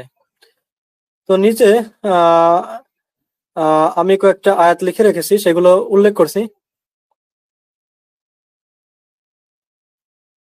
আমি কিছু আয়াত লিখে রেখেছি, সেগুলো উল্লেখ করছি। তো মুসনাত এই শব্দটা যে অর্থে ব্যবহৃত হয়েছে সেটা হচ্ছে, এখানে 3টা অর্থ আমি উল্লেখ করতে চাই। যেমন সতী নারী, প্রথমটা হচ্ছে সতী নারী, হোক সে বিবাহিত বা অবিবাহিত, হোক স্বাধীন বা মালাকাত আইমান। এবার দুই নম্বর হচ্ছে স্বাধীনা নারী, হোক সে বিবাহিত বা অবিবাহিত, এবং সর্বশেষ স্বাধীনা অবিবাহিতা বা তালাকপ্রাপ্তা বা বিধবা নারী। তো যখন বলা হয় যে মুসনাত নারী হারাম কিন্তু মা মালাকাত আইমান নয়, তখন এর অর্থ হচ্ছে স্বাধীনা বিবাহিতা বা সধবা নারীকে বিবাহ করা হারাম, কিন্তু সধবা মা মালাকাত আইমানকে বিবাহ করা হারাম নয়। আবার যখন বলা হয় যে মুসনাতকে বিয়ে করতে না পারলে সে মা মালাকাত আইমান বা নারীকে তার আহলের অভিভাবকের অনুমতি ক্রমে বিবাহ করবে, এবং এর অর্থ হচ্ছে স্বাধীনা অবিবাহিতা বা তালাকপ্রাপ্তা বিধবা নারীকে বিবাহ করতে না পারলে সে মা মালাকাত আইমান নারীকে বিবাহ করবে তার অভিভাবকের অনুমতি ক্রমে। তো আমরা দেখতে পাই এখানে আহ অনুমতি ক্রমে তাদেরকে বিবাহ করার কথা বলা হয়েছে, অতএব তাদের ইচ্ছারও একটা গুরুত্ব দেওয়া হয়েছে এখানে। এবং সত্য সন্ধানী ভাই তিনি একটা বিষয় উল্লেখ করেছেন যে মারিয়া কিপ্তিয়ার বিষয়টা।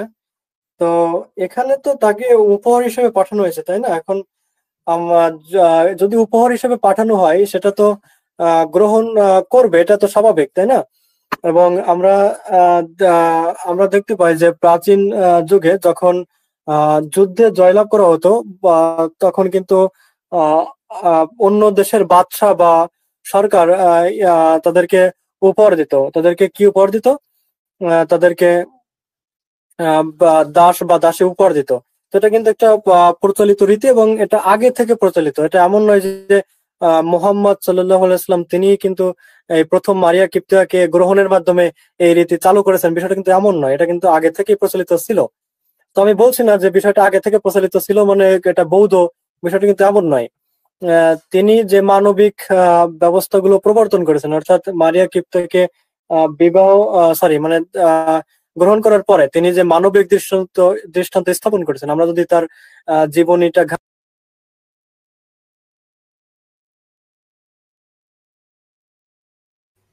মনে আচ্ছা, হচ্ছে আমি কথা কিন্তু শোনা সাময়িক যাচ্ছে। ভাইয়ের কথা, হ্যাঁ আমিও শুনতে পাচ্ছি আমিও না। শুনতে পাচ্ছি না।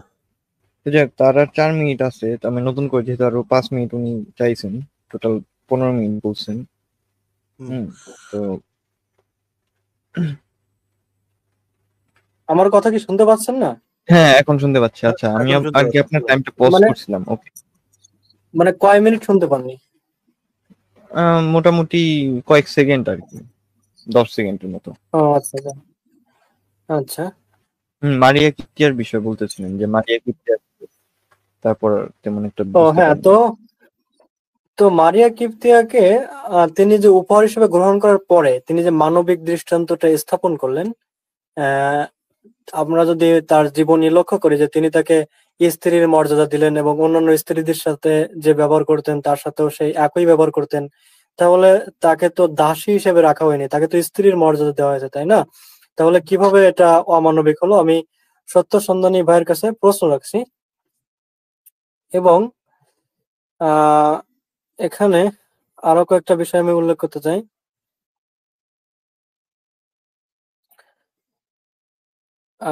আমাকে কি শুনতে পাচ্ছেন? শুনতে হ্যালো? পাচ্ছি, বলেন। হ্যাঁ, শোনা আচ্ছা যায়।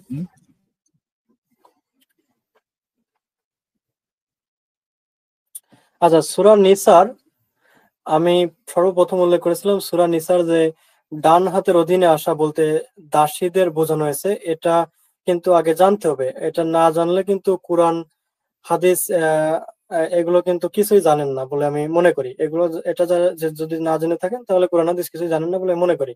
তো এই দাসী এগুলোকে আসলে দুভাবে লাভ করা যাবে। তো এক হচ্ছে, তিনি আগে উল্লেখ করেছেন, তবু আমি উল্লেখ করছি, যুদ্ধের শত্রুপক্ষের নারীদের যে গনিমতের মাল হিসেবে লাভ করে থাকে, এবং দুই হচ্ছে বাজার বা কোনো মাধ্যম থেকে দাসী ক্রয় করে নেওয়া। এই দুই ভাবে।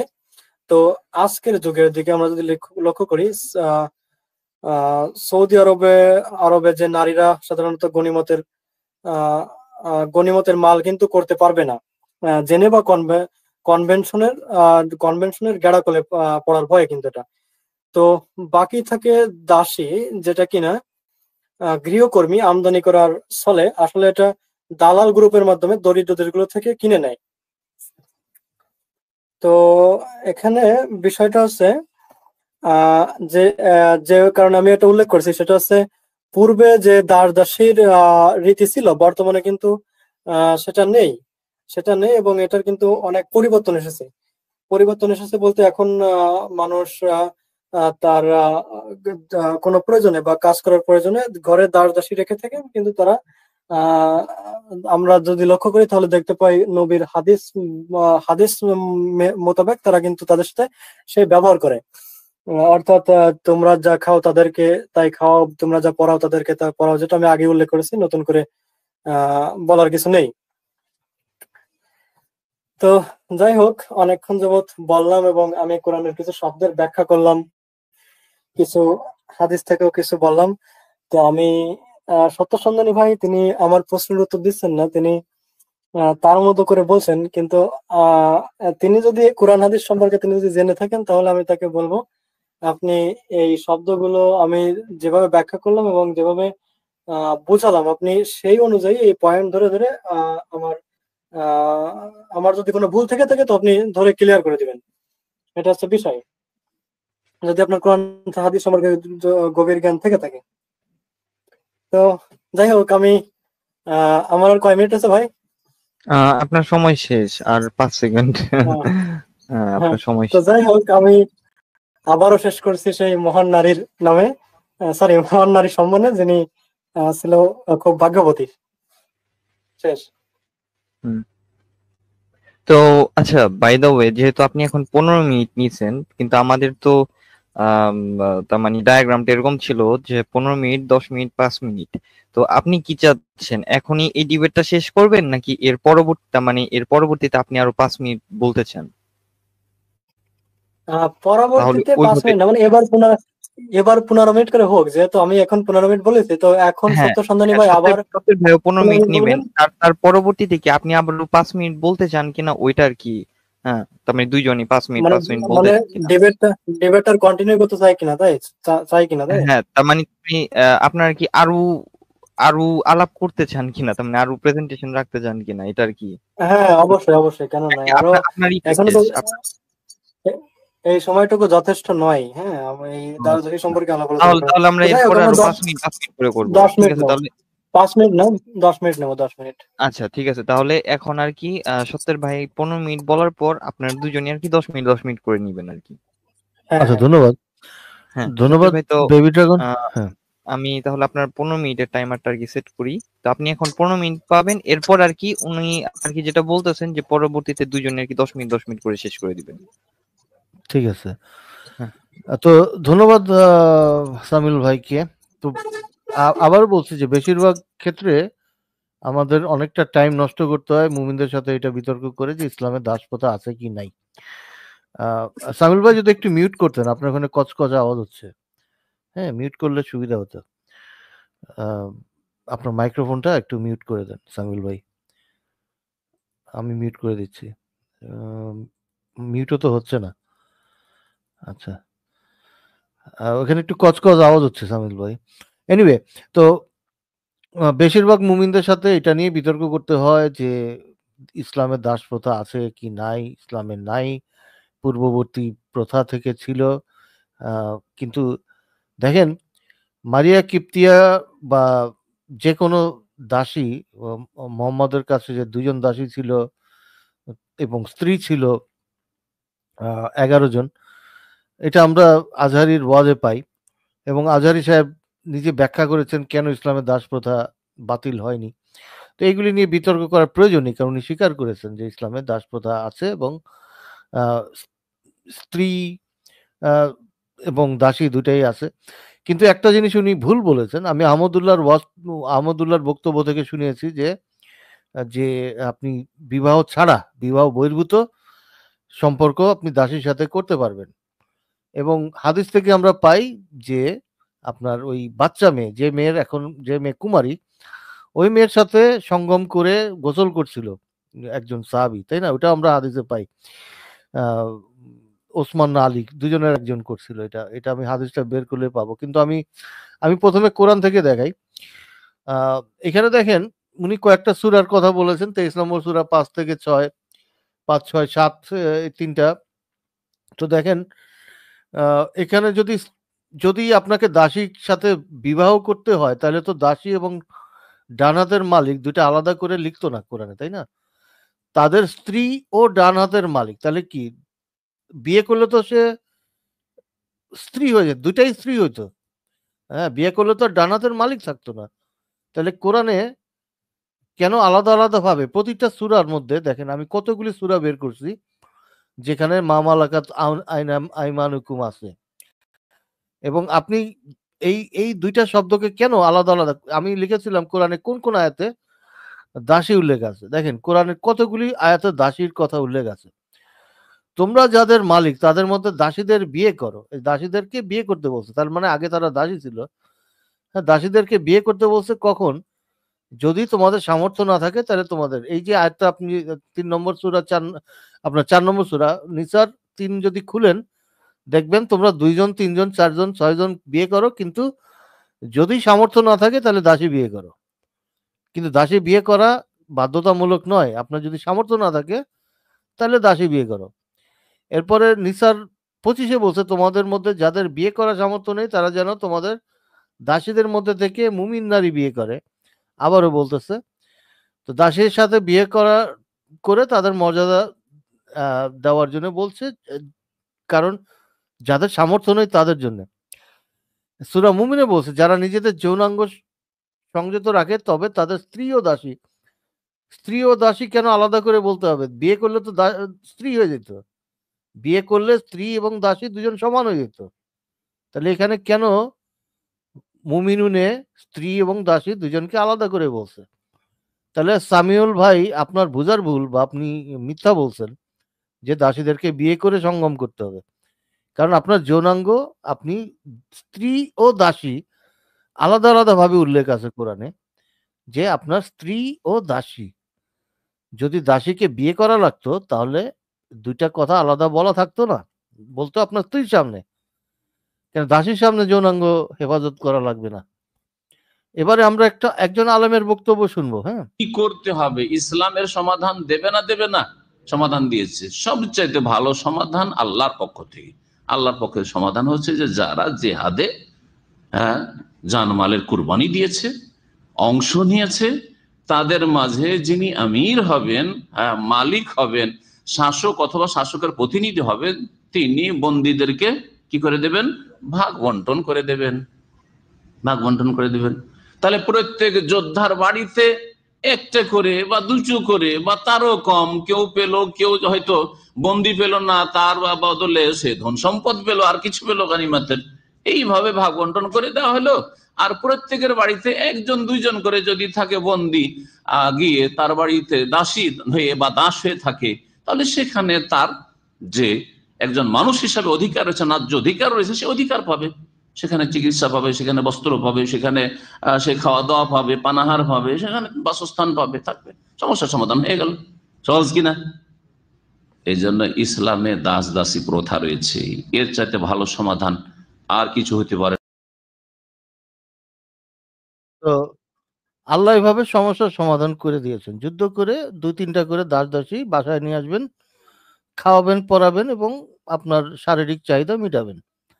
এর চেয়ে ভালো সমাধান কি হতে পারে? হ্যাঁ, এত সুন্দর সমাধান ইসলামে আছে। তাহলে আপনারা কেন আপনারা ইসলামের ছায়াতলে আসছেন না? হ্যাঁ, এত সুন্দর সমাধান। আপনারা খাওয়াবেন, পরাবেন, যৌন চাহিদা মিটাবেন, 2-3 জন করে নিয়ে আসবেন বাসায়। আর যারা ভাগে পাবে না তারা ধন সম্পদ নিয়ে আসবে। কত সুন্দর ব্যবস্থা, কত সুন্দর ব্যবস্থা। যুদ্ধ করবেন, 2-3টা করে নারী নিয়ে আসবেন অথবা ধন সম্পদ নিয়ে আসবেন। হ্যাঁ, সুন্দর ব্যবস্থা আছে ইসলামে। এরপরেও কেন ওই কাফের ইয়ারা, আমি তো ইসলামের পথে চলে আসতেছি, আমার মনে হচ্ছে আমিও লজিক্যাল পার্সনের মতো আজকে বায়াত গ্রহণ করে লজিক্যাল পার্সনের উম্মত হয়ে যাই। ওনাকে অ্যাড করছেন ভাই। তো আমিও বায়াত গ্রহণ করব এবং আমি আপনার এত লোক কেন? আপনার এত লোক কেন? আমার একটু বুঝান দি। এই যে 2-3জন করে বাসায় নিয়ে আসবো। হ্যাঁ, বাসায় নিয়ে ধন সম্পত্তি, নারী বাসায় 2-3 জন থাকবে। আমার বউর জন্য পারি না, বউ একটু ঝামেলা করে। আপনি সেলা কলাও খাবেন বেহেশতে যাইয়ে, আবার দোজকে যাইয়ে আসেলা কলাও খাবেন। মানে আমার ভাই না, ওই যে এখনো 8 মিনিট কথা বলতে দিচ্ছেন না। 8 মিনিট আছে তো। হ্যাঁ, কেন কেন কথা বলতে দিচ্ছেন না? তো দেখেন, এই যে সুন্দর ব্যবস্থা ইসলামে, এবং এই যে মা মালাকাত আইমানুহুম, এটা তো ভাই ভিডিওটা একটু ছাইড়া দেন। হ্যাঁ, আমরা একটু শুনি মা মালাকাত আইমানুহুমটা কি। হ্যাঁ, দাস দাসী বোঝানো হচ্ছে না, কি বোঝানো হচ্ছে?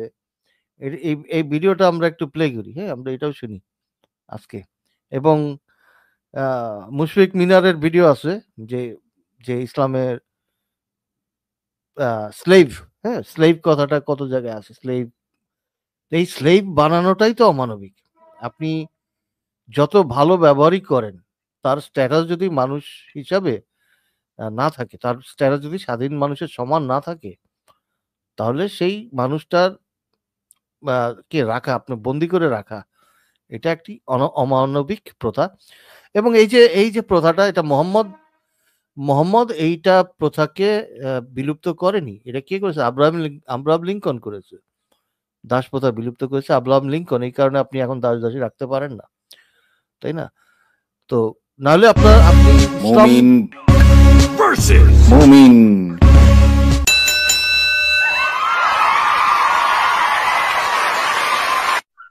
আচ্ছা, আমার যতটুকু আপনাকে সাথে 2 মিনিট কথা বলে মনে হলো, আপনি আমার এই প্রশ্নটা মোটেও দিচ্ছেন না। আমি তাহলে প্রশ্নটা আমি আরেকবার করি, যদি আপনি বুঝতে পারেন। আপনার আকলে যদি ধরে আপনি তাহলে আমাকে 50। তানভীর ভাই শরীফ ভাইকে প্রশ্নটা স্পষ্ট করার জন্য আবার সুযোগ দেই আমরা। আপনি আবার বলেন। আচ্ছা, যেহেতু মদ ব্যবসার সাথে অনেক মানুষ জড়িত ছিল, মানুষের আয় রোজগারও একটা বিষয় ছিল, সেখানকার অর্থনীতিও একটা জড়িত ছিল, তবু মহান আল্লাহ তাআলা মদটাকে হারাম ঘোষণা করেছেন। কিন্তু মালাকাত যেটা আছে সেখানটাতে মানুষের অধিকারটা সংরক্ষিত হয় না। একজন মানুষ কখনোই স্বাধীনভাবে কারো অধীনস্থ অবস্থায় স্বাধীন জীবন যাপন করতে পারে না। আচ্ছা, তাহলে আপনার কাছে কেন মনে হচ্ছে না যে দাস প্রথাটা ইসলামে নিষিদ্ধ করা হলে মুমিন ভাইদের জন্য নাস্তিকদেরকে জবাব দিতে সুবিধা হতো? আচ্ছা ঠিক আছে, আপনার প্রশ্ন হচ্ছে দাসপ্রথা নিয়ে, এখন মদের থেকে দাসপ্রথায় চলে আসছেন, এবার দাসপ্রথাটালে জবাবটা দিই। আপনি কোরআন হাদিস কোন জায়গায় একজন মুসলিমকে দাস বলা হয়েছে আমি এরকম মালাকাত একটা শব্দটা দেখাতে ইউজ পারবেন? করেছি, আমি দাস শব্দ ইউজ করি নাই, মালাকাত শব্দ ইউজ করেছি। যে ভাই ভাষাতে মালাকাত ভাই আপনি শব্দটা আবার মিথ্যাচার করছেন, ভাই আপনি আবার বলেন। মিথ্যাচার করছেন। আপনি এই মাত্র দাস কথাটা বলে আবার বলছেন দাস কথাটা বলেন নাই। আপনি তো এই মাত্র দাস কথাটা বললেন ভাই, আপনি কেন মিথ্যাচার দাসপ্রথা করছেন? বলতেছেন, আবার বলতেছেন মালাকাত। মালাকাত শব্দের অর্থ তো দাস না। হ্যাঁ রহমানি ভাই আপনার মিউটে আছে। মালাকাত শব্দের অর্থ দাস, এটা কোন ডিকশনারিতে পাইছেন আমারে বলেন তো?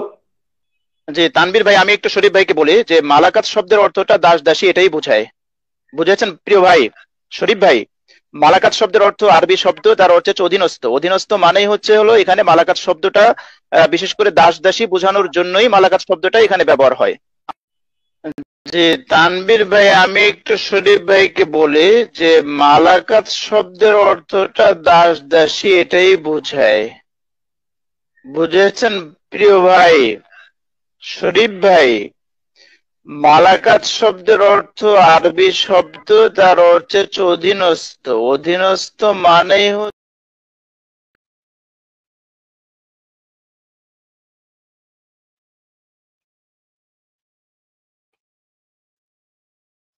ওকে, তো দেখলেন যে মালাকাত অর্থ হচ্ছে অধীনস্থ নারী। এবার আমি আরো কয়েকটা হাদিস এবং কোরআনের আয়াত দেখাই যে আপনার একটা হচ্ছে যে কিশোরী কোন নারী,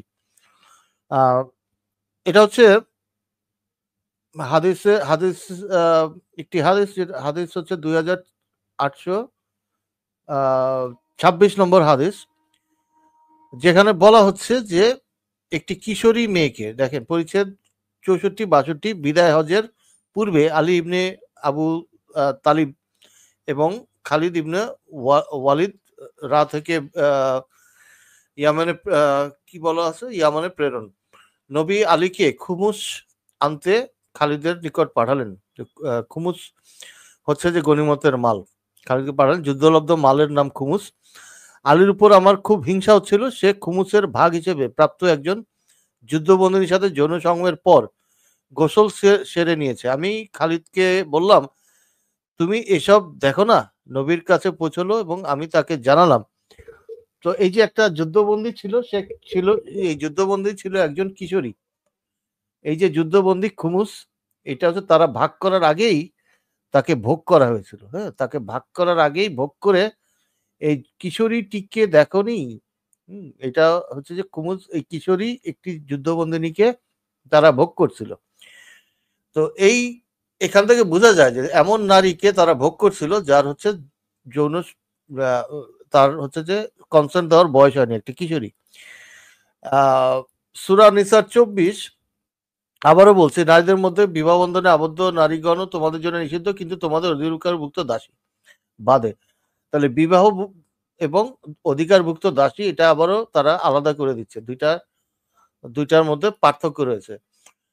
অধিকারভুক্ত দাসী বলতে এই সমস্ত নারীদের বোঝায় যারা কাফের ছিল, মুসলিমগণের যুদ্ধ তাদের পুরুষের পরাজিত করে তাদের নিজেদের অধিকারে নিয়ে আসে, কারণ তাদের মুসলিমদের জন্য বিয়ে ছাড়াই হালাল করা হয়েছে। এই যে দেখেন, উনি যে মিথ্যাচার করলো যে বিয়ে করতে হবে, এখানে বলা হচ্ছে যে তাদের জন্য বিয়ে ছাড়াই হালাল করা হয়েছে, একদম পরিষ্কার লেখা আছে। এটা হলো তাফসিরে ইবনে কাসির। তাফসিরে আপনি যে কোনো তাফসির খুলবেন, আবু বকর জাকারিয়া, আপনি ইবনে কাসির, যে কোনো তাফসিরে দেখবেন যে এখানে অধিকারভুক্ত দাসী তাদেরকে বিবাহ ছাড়াই হালাল করা হয়েছে, পরিষ্কার লেখা আছে। এবার দেখেন, বন্দী স্ত্রীলোকদের সাথে সহবাস করে, তাদের স্বামী জীবিত থাকা অবস্থায় বন্দী স্ত্রীলোকদের সাথে সহবাস করা বৈধ। অর্থাৎ এই মুসলমানরা তাদেরকে বন্দী করে, তাদের স্বামীরা তখনও বন্দী ছিল, স্বামীরা বন্দী থাকা অবস্থা, মনে করেন যে তাদেরকে বাইন্দা আনছে যুদ্ধে, স্বামীদেরকে একদিকে বাইন্দা রাখছে আর একদিকে তাদের সাথে সহবাস করতেছে, চিন্তা করেন। তাহলে এই সব স্বামীরা জীবিত অবস্থায় থাকা অবস্থায় তাদের স্ত্রীদের সাথে সহবাস করা হালাল। এটা মোহাম্মদের এই যে পরিচ্ছেদ 139 স্ত্রী লোকের সাথে সহবাস করা, আপনারা দেখে নেবেন। হ্যাঁ, কত ভয়ঙ্কর। তাদের স্বামীরা জীবিত, একদিকে বান্ধা আছে আর একদিকে তাদের স্ত্রীদের নিয়ে তারা সহবাস করতেছে। এবার দেখেন, আচ্ছা আমি শেষ করে দিব, আমার কতটুকু টাইম আছে জানি না, বাট এর মধ্যে আমি আমারটা ঠিক আছে। তাহলে ইসলামের দাস উনি, আমি ওনাকে দিয়ে দিই, উনি একটু এক্সপ্লেইন করি। আচ্ছা, আপনি করে দিচ্ছেন, আপনার অবশ্য ছিল আর কি 15-20 মিনিট, 15-20 সেকেন্ড আর কি। আচ্ছা 15-20 সেকেন্ড আমি বলি যে উনি তো ওগুলি স্বীকার করেই নিয়েছেন, ইসলামে যে দাস প্রথা বৈধ এবং মোহাম্মদ নিজেই দাস দাসী সেক্স করছে এবং কোরআন হাদিস তাফসির সবকিছু বলতেছে যে ইসলামে দাস দাসী বৈধ। তাহলে উনি কিভাবে এটা অস্বীকার করছে এবং এটা কিভাবে মানবিক হয় একটু এক্সপ্লেইন করে। আপনার সময় শেষ সত্তর ভাই, অনেক ধন্যবাদ। তাহলে এখন আর কি সামিউল ভাই 10 মিনিট চাইছিলেন। সামিউল ভাই শুনতে পাচ্ছেন তো নাকি? হ্যাঁ, আমাকে শুনতে পাচ্ছেন? হ্যাঁ, শোনা যায়। তাহলে আপনার সময় শুরু হচ্ছে এখন। তো ঠিক আছে, আমি আমার তৃতীয় টার্মের বক্তব্য শুরু করছি সেই ভাগ্যবতী নারীর সম্মানে। যাই হোক, সত্যের সন্ধানী ভাই তিনি কিছু বিষয় উল্লেখ করলেন, তার মধ্যে একটা হচ্ছে নারীদের নাকি মানে তাদের স্বামীকে বেঁধে রেখে সেই অবস্থায় তাদের সামনেই নাকি যৌন সঙ্গম করা হতো জোরপূর্বক। তো আমরা মুসলিম যে গ্রন্থগুলো রয়েছে এখান থেকে যে তাদের সাথে এরকমটা করার, হ্যাঁ, সৈনিকরা মানে যারা যুদ্ধের সৈনিক তারা এরকমটা করতে পারবে কিনা বা এরকম কিছু না, এই সম্পর্কে একটা আইন গ্রন্থ পড়বো আমরা এখন। When the army takes a woman captive fled by her husband, who is also taken captive sooner or later, and either the woman does not have mens during that period or has had up to 3 mens, but she is not taken out of the territory of or before her husband is taken, their marriage shall continue. However, of the two is taken captive and brought to the territory of Islam before the other, their marriage shall causes to exist. তো এটা হচ্ছে সূত্র chapter 2, the army treatment of the disbelievers, passage হচ্ছে 45, the short book on Muslim international law translated by Mohammad Ahmed Gazi. তো মূল কিতাব হচ্ছে কিতাবুস সিয়ার আস-সাগীর, লেখক হচ্ছে মোহাম্মদ ইবনুল হাসান আশ-শাইবানী, হাদিস নম্বর 10।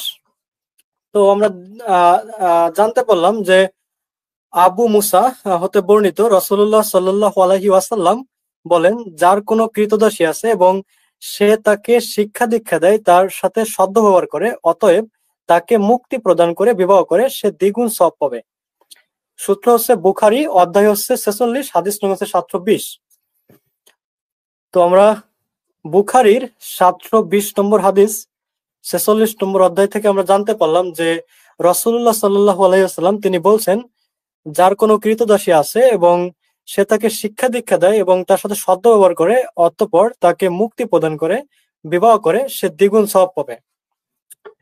তো এখানে কিন্তু কৃতদাসীকে শিক্ষা দীক্ষায় শিক্ষিত করার এবং তার সাথে সদ্ব্যবহার করার এবং তাকে মুক্তি প্রদান করার, এই 3টা বিষয়ে উৎসাহিত করা হচ্ছে।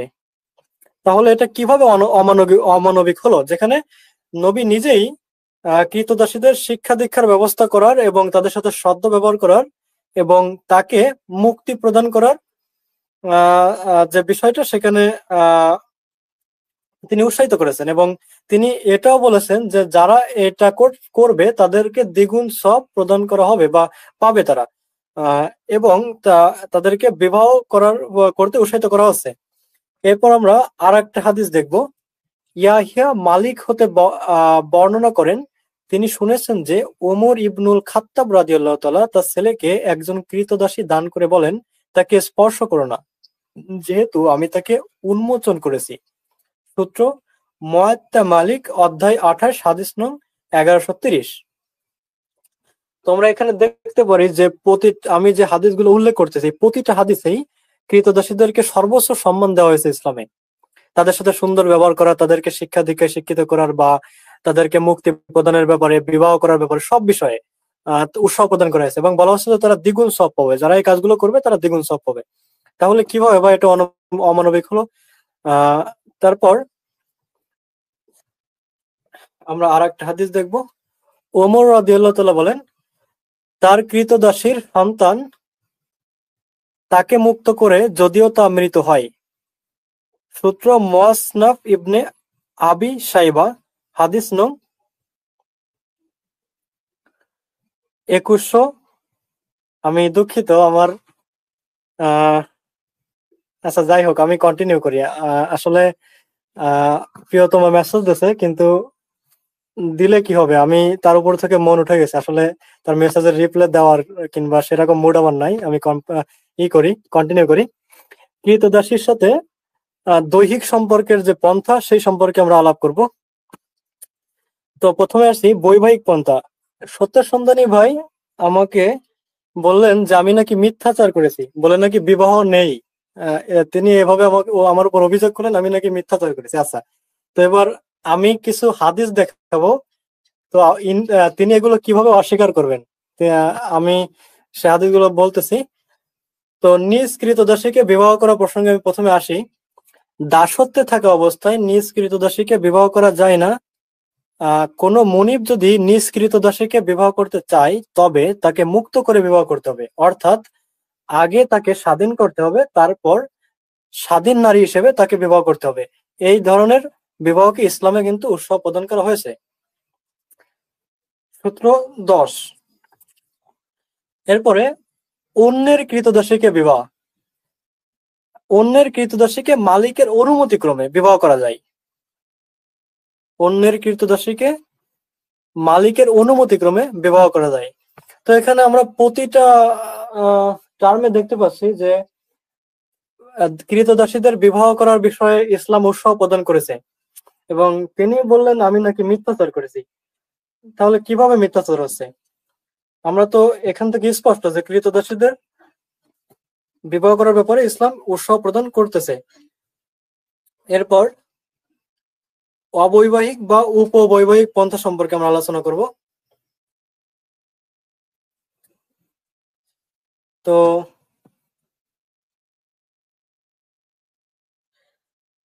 কুরআন অবতরণের কিন্তু অনেক আগের বিষয়টা, কুরআন অবতরণের কিন্তু অনেক আগে থেকেই উপপত্নী গ্রহণ করা বা সামাজিকভাবে স্বীকৃত প্রদান করা একটা বিষয় ছিল। এখানে আমরা যদি প্রাচীন ইতিহাস ঘাঁটি তাহলে দেখতে পাবো প্রাচীন গ্রীসে উপপত্নী রাখার একটা প্রচলনের কথা সামান্য লিপিবদ্ধ থাকলেও অ্যাথেনিয়ান ইতিহাস জুড়েই কিন্তু তা বিদ্যমান ছিল এবং হিটেরা এর কিছু ব্যাখ্যায় বলা হয় তারা ছিল উপপত্নী যাদের কোনো একজন পুরুষের সাথে স্থায়ী সম্পর্ক ছিল। প্রাচীন রোমের বিষয়টা যদি আমরা দেখি, প্রাচীন রোমে উপবিবাহ ছিল একটা প্রচলিত প্রতিষ্ঠান যা একজন পুরুষকে স্ত্রী ভিন্ন এমন একজন নারীর সাথে একটি অলিখিত কিন্তু স্বীকৃত বন্ধনে আবদ্ধ হওয়ার অনুমতি প্রদান করা হয়েছিল, যার নিচু সামাজিক মর্যাদা বিবাহের জন্য প্রতিবন্ধক ছিল, ধর্মীয় এবং পারিবারিক সংহতির জন্য হুমকি স্বরূপ ছিল। সেটা না হয় উপবিবাহ গ্রহণযোগ্য ছিল। তো প্রাচীন চীনে বলা হয় সফল পুরুষরা প্রায় একাধিক উপপত্নী প্রতিপালন করতেন, চৈনিক সম্রাটগণ রাখতেন হাজার হাজার। এরপর এই যে বিবাহ তার এ সম্পর্কে ইসলামের দৃষ্টিভঙ্গি কি আমরা এখন সেটা দেখব। বলা হচ্ছে কোন স্বাধীন নারীকে উপপত্নী হিসেবে গ্রহণের কোনো সুযোগ ইসলামে নেই, কিন্তু সমাজে দাস প্রথা বিদ্যমান থাকলে নিষ্কৃত দাসীকে উপপত্নী হিসেবে গ্রহণের অনুমতি ইসলামে রয়েছে। কিংবা বন্টনকৃত যে যুদ্ধবন্দী বা কৃতদাসী হিসেবে পরিগণিত যে কৃতদাসীর সাথে তার মনিব শারীরিক সম্পর্ক স্থাপন করে সে অন্যান্য কৃতদাসী থেকে ভিন্ন হয়ে যায়, এ ধরনের কৃতদাসীকে বলা হয় সারিয়া বা উপপত্নী। আরবি সারিয়া শব্দটি সির থেকে আগত, যার অর্থ বিবাহ। উপপত্নীর সাথে সম্পর্ক স্থাপনকারী পুরুষের কোনো বৈবাহিক চুক্তি সম্পাদিত হয় না, কিন্তু সামাজিকভাবে স্বীকৃত এমন একটি বৌদ্ধ সম্পর্ক স্থাপিত হয় যা ইসলাম যার অনুমোদন প্রদান করে। আমি কিন্তু সত্তর সন্ধানী ভাইয়ের উত্তরটা দিয়েছি। তিনি বললেন যে কৃতদাসীদের বিবাহ নাকি আমি নাকি মিথ্যাচার করেছি, আমি কিন্তু উত্তরটা দিয়েছি। এবং তিনি যে হাদিসগুলো উল্লেখ করলেন বা যে ভিডিওগুলো দেখালেন যে বিবাহ বহির্ভূত ছাড়াও যে করা হয়, মানে সম্পর্ক স্থাপন করা হয়, এটা কিন্তু এই হাদিস থেকে স্পষ্ট, যেটা আমি কেবল উল্লেখ করলাম। যে সরি, হাদিস না, যে শব্দটা আমি উল্লেখ করলাম, যে সারিয়া। এই যে এখানে বলা আছে যে কৃতদাসীর সাথে তার মনিব শারীরিক সম্পর্ক স্থাপন করে, সে অন্যান্য কৃতদাসী থেকে ভিন্ন হয়ে থাকে। এই ধরনের কৃতদাসীকে বলা হয় সারিয়া বা উপপত্নী। এই উপপত্নীর বিষয়টা থেকে আমি কিন্তু ক্লিয়ার করলাম তাকে। আরবি সারিয়া শব্দটি সির থেকে আগত, যার অর্থ বিবাহ। উপপত্নীর সাথে সম্পর্ক স্থাপনকারী পুরুষের কোনো বৈবাহিক চুক্তি সম্পাদিত হয় না, এখান থেকে কিন্তু স্পষ্ট। কিন্তু সামাজিকভাবে স্বীকৃত এমন একটি বৌদ্ধ সম্পর্ক স্থাপিত হয় ইসলাম যার অনুমোদন প্রদান করে। আশা করি তিনি তার উত্তর পেয়ে গেছেন। তো এরপরে ইসলামে এই যে উপপত্নী, এই উপপত্নীকে কিন্তু স্ত্রীর সমান মনে করা হয়। অর্থাৎ যদিও তার সাথে বিবাহ বন্ধনে আবদ্ধ করা হয়নি, কিন্তু তাকে স্ত্রীর সমান মর্যাদা দেওয়া হয় এবং স্ত্রীর সাদৃশ্য বা সমান মনে করা হয়। তো আমরা এখন আসি এই আলোচনায়। ইসলামে উপপত্নী কিন্তু অনেক দিক থেকে স্ত্রীর সাথে সাদৃশ্যপূর্ণ।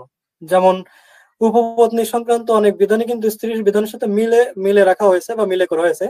এখানে আমি কিছু উল্লেখ করতেছি। আপনার সময় শেষ সামিউল ভাই।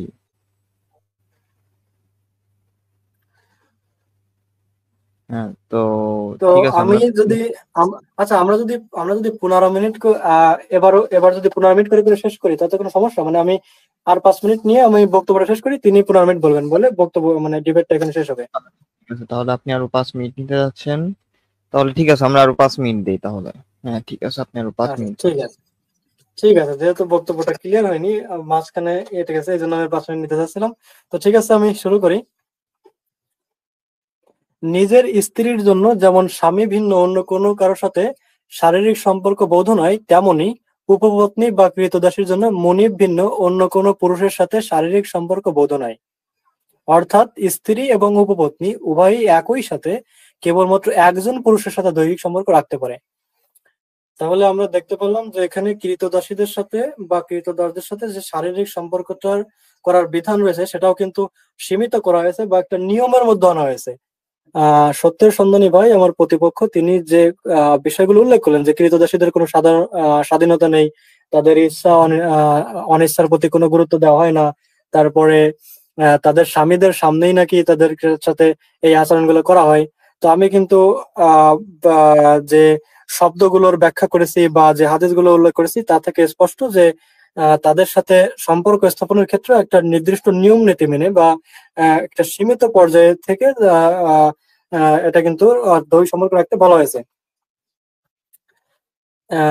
এরপর আমরা আর একটা বিষয় দেখি যে কোনো পুরুষ বিবাহ বহির্ভূত হবে কোনো স্বাধীন নারীর সাথে যেমন দৈহিক সম্পর্ক রাখতে পারে না, তেমনি নিজ মালিকানাধীন কৃতদাসী ভিন্ন অন্য কোনো নারীকে উপপত্নী হিসেবে গ্রহণ করতে পারে না।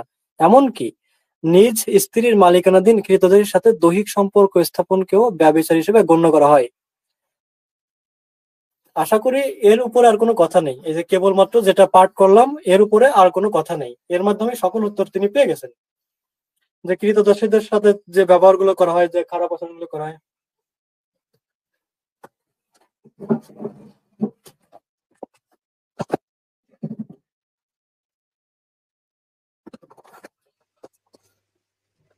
হ্যাঁ সামিউল ভাই, আপনার কথা কিন্তু শুনতে পাচ্ছি না। আচ্ছা, আমি এখানে শেষ করলাম। আচ্ছা, একটু সমস্যার কারণে আমি এখানে শেষ করলাম। আমার পরিবারের লোকজন উপস্থিত হয়েছে। হ্যাঁ, তো ঠিক আছে, তাহলে আমরা তাহলে সত্যের সন্ধানী ভাইয়ের কাছে চলে যাই। তো সত্যের ভাই, উনি আর কি 3 বারই আর কি 15 মিনিট করে নিছেন। হ্যাঁ, তো যেহেতু উনি আমরা যেহেতু মুমিনদেরই আর কি গুরুত্ব দেই, হ্যাঁ, যে মুমিনদের আমরা একটা প্রায়োরিটি দেই, ওনারা যেভাবে টাইম নিতে চান আমরা সেভাবেই টাইম দিয়ে থাকি। প্লাস আমরা চেষ্টা করি যেন ওনারাও আর কি যথেষ্ট স্পেস পায় আমাদের এখানে কথা বলার। তো এর জন্য আসলে সামিউল ভাই নিজে যেহেতু ওইভাবে বলছেন, ঠিক আছে, আমিও আর 5 মিনিট বাড়াই নেই, ওনাকেও 5 মিনিট বাড়াই দেন। তো এর জন্য আর কি উনি 3 বারই 15 মিনিট নিছেন। সত্যের ভাই অলরেডি 2টা পর্ব করছেন আর কি 15 মিনিট করে। তো এখন শেষবার আর কি সত্যের ভাই আপনি আবারও 15 মিনিট পাচ্ছেন। হ্যাঁ, তো সত্যের ভাই আপনি শুনতে পাচ্ছেন তো নাকি? হ্যাঁ, শুনতে পাচ্ছি। হ্যাঁ, তাহলে আপনার 15 মিনিট শুরু হচ্ছে এখন। ধন্যবাদ। তো আমার মনে হচ্ছে যে সামিউল ভাই কিন্তু আমার পক্ষেই কথা বলছেন। মানে আমি যে কথাগুলি বললাম যে স্ত্রীকে বিবাহ না করেই যৌন সঙ্গম করা বৈধ। আমি এটা তাফসির থেকে দেখিয়েছিলাম যে তাফসিরে জাকারিয়া তাফসিরে জাকারিয়া থেকে আমি দেখিয়েছিলাম যে অধিকারভুক্ত দাসী বলতে ওই সমস্ত নারীকে বোঝায় যারা কাফের ছিল, মুসলিমগণ যুদ্ধ করে পুরুষদের পরাজিত করে তাদের নিজেদের অধিকারে নিয়ে আসে, তখন তাদেরকে মুসলিমদের জন্য বিয়ে ছাড়াই হালাল করা হয়েছে। এটা পরিষ্কার আপনি তাফসিরে জাকারিয়ায় পাবেন, যে কোনো তাফসির খুললে পাবেন। এবং এখানে এই যে সহিহ মুসলিম 1465 এখানে যুদ্ধবন্দিনী দাসীর সাথে সঙ্গম করার ব্যাপারে যে হালাল করা হয়েছে এটা স্পষ্ট। তো উনি তো আমার কথাটাই বললেন। এবং এই যে মনিব, দাসী, মনিব, এই কথাগুলি আপনার উপপত্নী, উপপত্নীকে যদি আমরা ইংলিশ করি এটা কঙ্কুবাইন, অর্থাৎ যাদের সাথে যৌন সঙ্গম করা হতো এবং তাদেরকে স্ত্রীর মর্যাদা দেওয়া হতো, তাহলে এই যে কঙ্কুবাইন শব্দটা ব্যবহার করা হয়, তারা যদি স্ত্রী হবে তাহলে কেন তাদেরকে কঙ্কুবাইন বলা হয়? তো স্ত্রী হলে তো স্ত্রী হতো, যদি বিয়েই করা হতো। এই কথাটা আমি আমার আগের পর্বেই বলেছিলাম যে যদি স্ত্রী হতো তাহলে কোরআনের যে আয়াতগুলি আমি দেখিয়েছিলাম, আমি আবার একটু দেখাই যে কোরআনে কি কি বলা হচ্ছে। তো আমি কোরআনের আয়াতগুলি যদি দেখাই, কোরআনের আয়াতগুলি আবারও আপনাদেরকে একটু মনে করিয়ে দিই যে আমি কি কোরআনের আয়াতের মধ্যে কি কি আছে। তো দেখেন, কোরআনের দাসী সংক্রান্ত যে আয়াতগুলি আছে সূরা আপনার 23 নম্বর সূরা 5 থেকে 6, যারা নিজেদের যৌনাঙ্গ সংযত রাখে তবে তাদের স্ত্রী ও দাসী, দেখেন স্ত্রী ও দাসী আলাদা আলাদা ভাবে বলা হচ্ছে। এরপরে দেখেন সূরা আল মারিজের আপনার 23 থেকে 33, যারা বিবাহিত তাদের বিবাহ দাও এবং তোমাদের দাস ও দাসীদের মধ্যে যারা সৎ করে তাদেরও। তো দাস দাসী এবং স্ত্রী আলাদা করে বলা হচ্ছে। দেখেন, বিবাহিত এবং দাস দাসী, তার মানে কি দাস দাসী যদি বিবাহিত হতো তাহলে তো তাদের বউ বলা হইতো, স্ত্রী বলা হইতো, তো বলা হচ্ছে না। এরপর দেখেন এখানে জাকাত দেওয়ার 8টি খাতের মধ্যে একটি হলো দাস মুক্ত করা।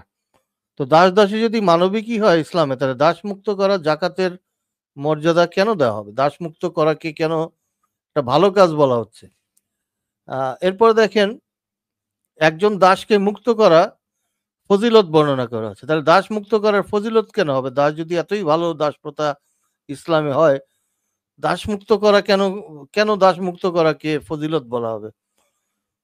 দাস দাসী মুক্ত করার মধ্যে মঙ্গল দেখতে পাও, মঙ্গল কেন হবে? দাস দাসী তো মুক্ত করা তাহলে খারাপ হইতো যদি। তো ডান হাতের মালিক নিয়ে কতগুলি আয়াত আছে দেখেন, সূরা নিসার 3-4, তোমাদের ডান হাতের মালিক দাসীকে বিয়ে করার, এবং নিসার 23-24 বিবাহিত নারীদের মধ্যে নিষিদ্ধ এবং তোমাদের ডান হাতের মালিক হয়েছে যারা। তো এই যে বিবাহিত এবং ডান হাতের মালিক কেন আলাদা করে বলা হচ্ছে? যৌনকে সংযত করো, দাসী মারিজে এবং লজ্জাস্থান আবারও বলা হচ্ছে যে, মানে কতগুলি সূরার মধ্যে দেখেন দাস দাসীর কথা বলা হচ্ছে। তো কোরআন আয়াতের মধ্যে কেন আলাদাভাবে বলা হচ্ছে? যদি দাসীকে সমান মর্যাদা দেওয়া হতো তাহলে এই আলাদাভাবে দাস দাসীর কথা বলা হতো না। তাহলে উনি ঠিক বলেছেন যে দাস দাসীকে আপনি বিয়ে করতে পারবেন, দাসীকে বিয়ে করতে পারবেন যদি আপনি তাকে মুক্ত করে দেন, মুক্ত করে দিয়ে তাকে বিয়ে করতে পারবেন। কিন্তু আপনার যৌন সঙ্গম করার জন্য মুক্ত করাটা বাধ্যতামূলক নয়। কারণ আমি তাফসিরে জাকারিয়া থেকে দেখালাম যে, আবারও দেখেন এই যে যারা মুসলিম যুদ্ধে তাদের পরাজিত করে তাদের নিজেদের অধিকারে নিয়ে আসে, তখন তাদেরকে মুসলিমের জন্য বিয়ে ছাড়াই হালাল করা হয়েছে, পরিষ্কারভাবে লেখা আছে, আপনারা আরেকবার পড়েন। তাদেরকে বিয়ে ছাড়াই হালাল করা হয়েছে। হালাল বলতে কি বোঝাচ্ছে? হালাল বলতে বোঝাচ্ছে তাদের সাথে আপনারা যৌন সঙ্গম করতে পারবেন বিয়ে ছাড়াই, তারা বৈধ, তাদের সাথে যৌন সঙ্গম করা বিয়ে ছাড়াই বৈধ, অর্থাৎ বিয়ে করা বাধ্যতামূলক নয়। তো তাহলে তাহলে আহ, বিয়ে করা বাধ্যতামূলক নয়, কিন্তু আপনি চাইলে বিয়ে করতে পারেন। আপনি যদি চান একজন দাসীকে বিয়ে করবেন, আপনি পারেন, যদি আপনার সামর্থ্য না থাকে। এটা সূরা নিসার মধ্যে আছে, তোমরা 2, 3, 4টা বিয়ে করো, কিন্তু যদি তোমাদের সামর্থ্য না কুলায় তাহলে একজন দাসীকে বিয়ে করো। কিন্তু দাসীকে বিয়ে ছাড়াই তাদের সাথে যৌন সঙ্গম করা জায়েজ, বৈধ, হালাল, এটা বলা আছে। এবং আমরা কয়েকজন আলেমের বক্তব্য শুনলাম যে আপনারা যুদ্ধ করে 2-3টা মেয়ে আপনার বাসায় নিয়ে আসতে পারবেন, হ্যাঁ, বাসায় নিয়ে আপনারা তাদেরকে যৌন সঙ্গম করতে পারবেন তাদের সাথে। এটা আলেমের বক্তব্য থেকে পেলাম। এবং ইসলামে যে আমরা একটু আজহারির বক্তব্যটা শুনি, আমার বক্তব্য শেষ করব এটা দিয়েই, যে ইসলামে যে দাসপ্রথাকে দাসপ্রথা যে বাতিল হয়নি, দাসপ্রথা যে এখনো রহিত হয়নি। আপনারা শুনলেন যে ইসলাম দাসপ্রথাকে উচ্ছেদ করেনি, এবং তারা আশায় আছে যে ইহুদি নাসারাদের সাথে যুদ্ধ করে তাদের নারীদেরকে বন্দি করে আনবে, ভাগ বাটোয়ারা করে ভোগ করবে, এই আশায় তারা আছে। এবং তারা গাজওয়াতুল হিন্দ, ওইখানেও কিছু নারী পাবে, মনে করেন যে বলিউডের, ডালিউডের কিছু নারীদেরকে তুলে আনবে। হ্যাঁ, এখন কারা নায়িকা আছে জানি না, কিন্তু ওইগুলির আশায় তারা আছে। মনে করেন ঐশ্বরিয়া রায়, তারপর মাধুরী, ওইগুলিকে এখন নায়িকা আছে কিনা, ওইগুলি তো এখন মনে হয় বুড়ি হয়ে গেছে। এনিহাউ ওইগুলিকে তুলে আনবে, হ্যাঁ, তুলে এনে দাস দাসী বানাবে। এই এই স্বপ্নে তারা বিভোর আছে। তো হ্যাঁ, একদিকে উনি ঠিক বলেছেন যে আপনার ইসলামে বিবাহ বহির্ভূত সম্পর্ক একমাত্র দাসীর সাথে করা যায়, এবং এই দাস দাসীকে স্ত্রীর মর্যাদা দেওয়া হয়। স্ত্রীর মর্যাদা কি? যখন আপনার দাসীর সন্তান হয়ে যাবে তখন উম্মে ওয়ালাদ হয়ে যাবে। মারিয়া কিপ্তিয়ার গর্ভে ইব্রাহিম নামে একটি সন্তান এসেছিল, যেটা মোহাম্মদের পুত্র। সে দাসীর সাথে সেক্স করে একটা পুত্র সন্তান জন্ম দিয়েছিল, যে পুত্র সন্তানের নাম ছিল ইব্রাহিম। তো সেটাও আমরা আলেমদের বক্তব্য এবং হাদিস থেকে পাই, সিরাত থেকে পাই। এবং মোহাম্মদ যে দাস দাসীকে বহাল রেখেছে, এটাও আমরা শুনলাম আজহারির মুখ থেকে, যে দাস প্রথা রহিত হয়নি। তো আমার কথা হচ্ছে যে একজন মানুষকে অধীনস্থ করা, অধিকারভুক্ত দাসী, জান্নাতের মালিক কিভাবে মানবিক হয়? একজন মানুষের মালিক আরেকজন মানুষ কিভাবে হয়? তার স্বাধীনতা কেড়ে নেওয়া হয়, তার সাথে আপনি যা খুশি তাই করতে পারবেন, সেই মানুষটি আপনাকে ছেড়ে যেতে পারবে না, সেই মানুষটিকে আপনি বিক্রি করে দিতে পারবেন, সেই মানুষকে আপনি তার ইচ্ছার বিরুদ্ধে কাজ করাতে পারবেন। তো এটা কখনো মানবিক হতে পারে না, এবং এই অমানবিক দাস প্রথা ইসলাম বহাল রেখেছে। তো আমি এতটুকুই বলবো।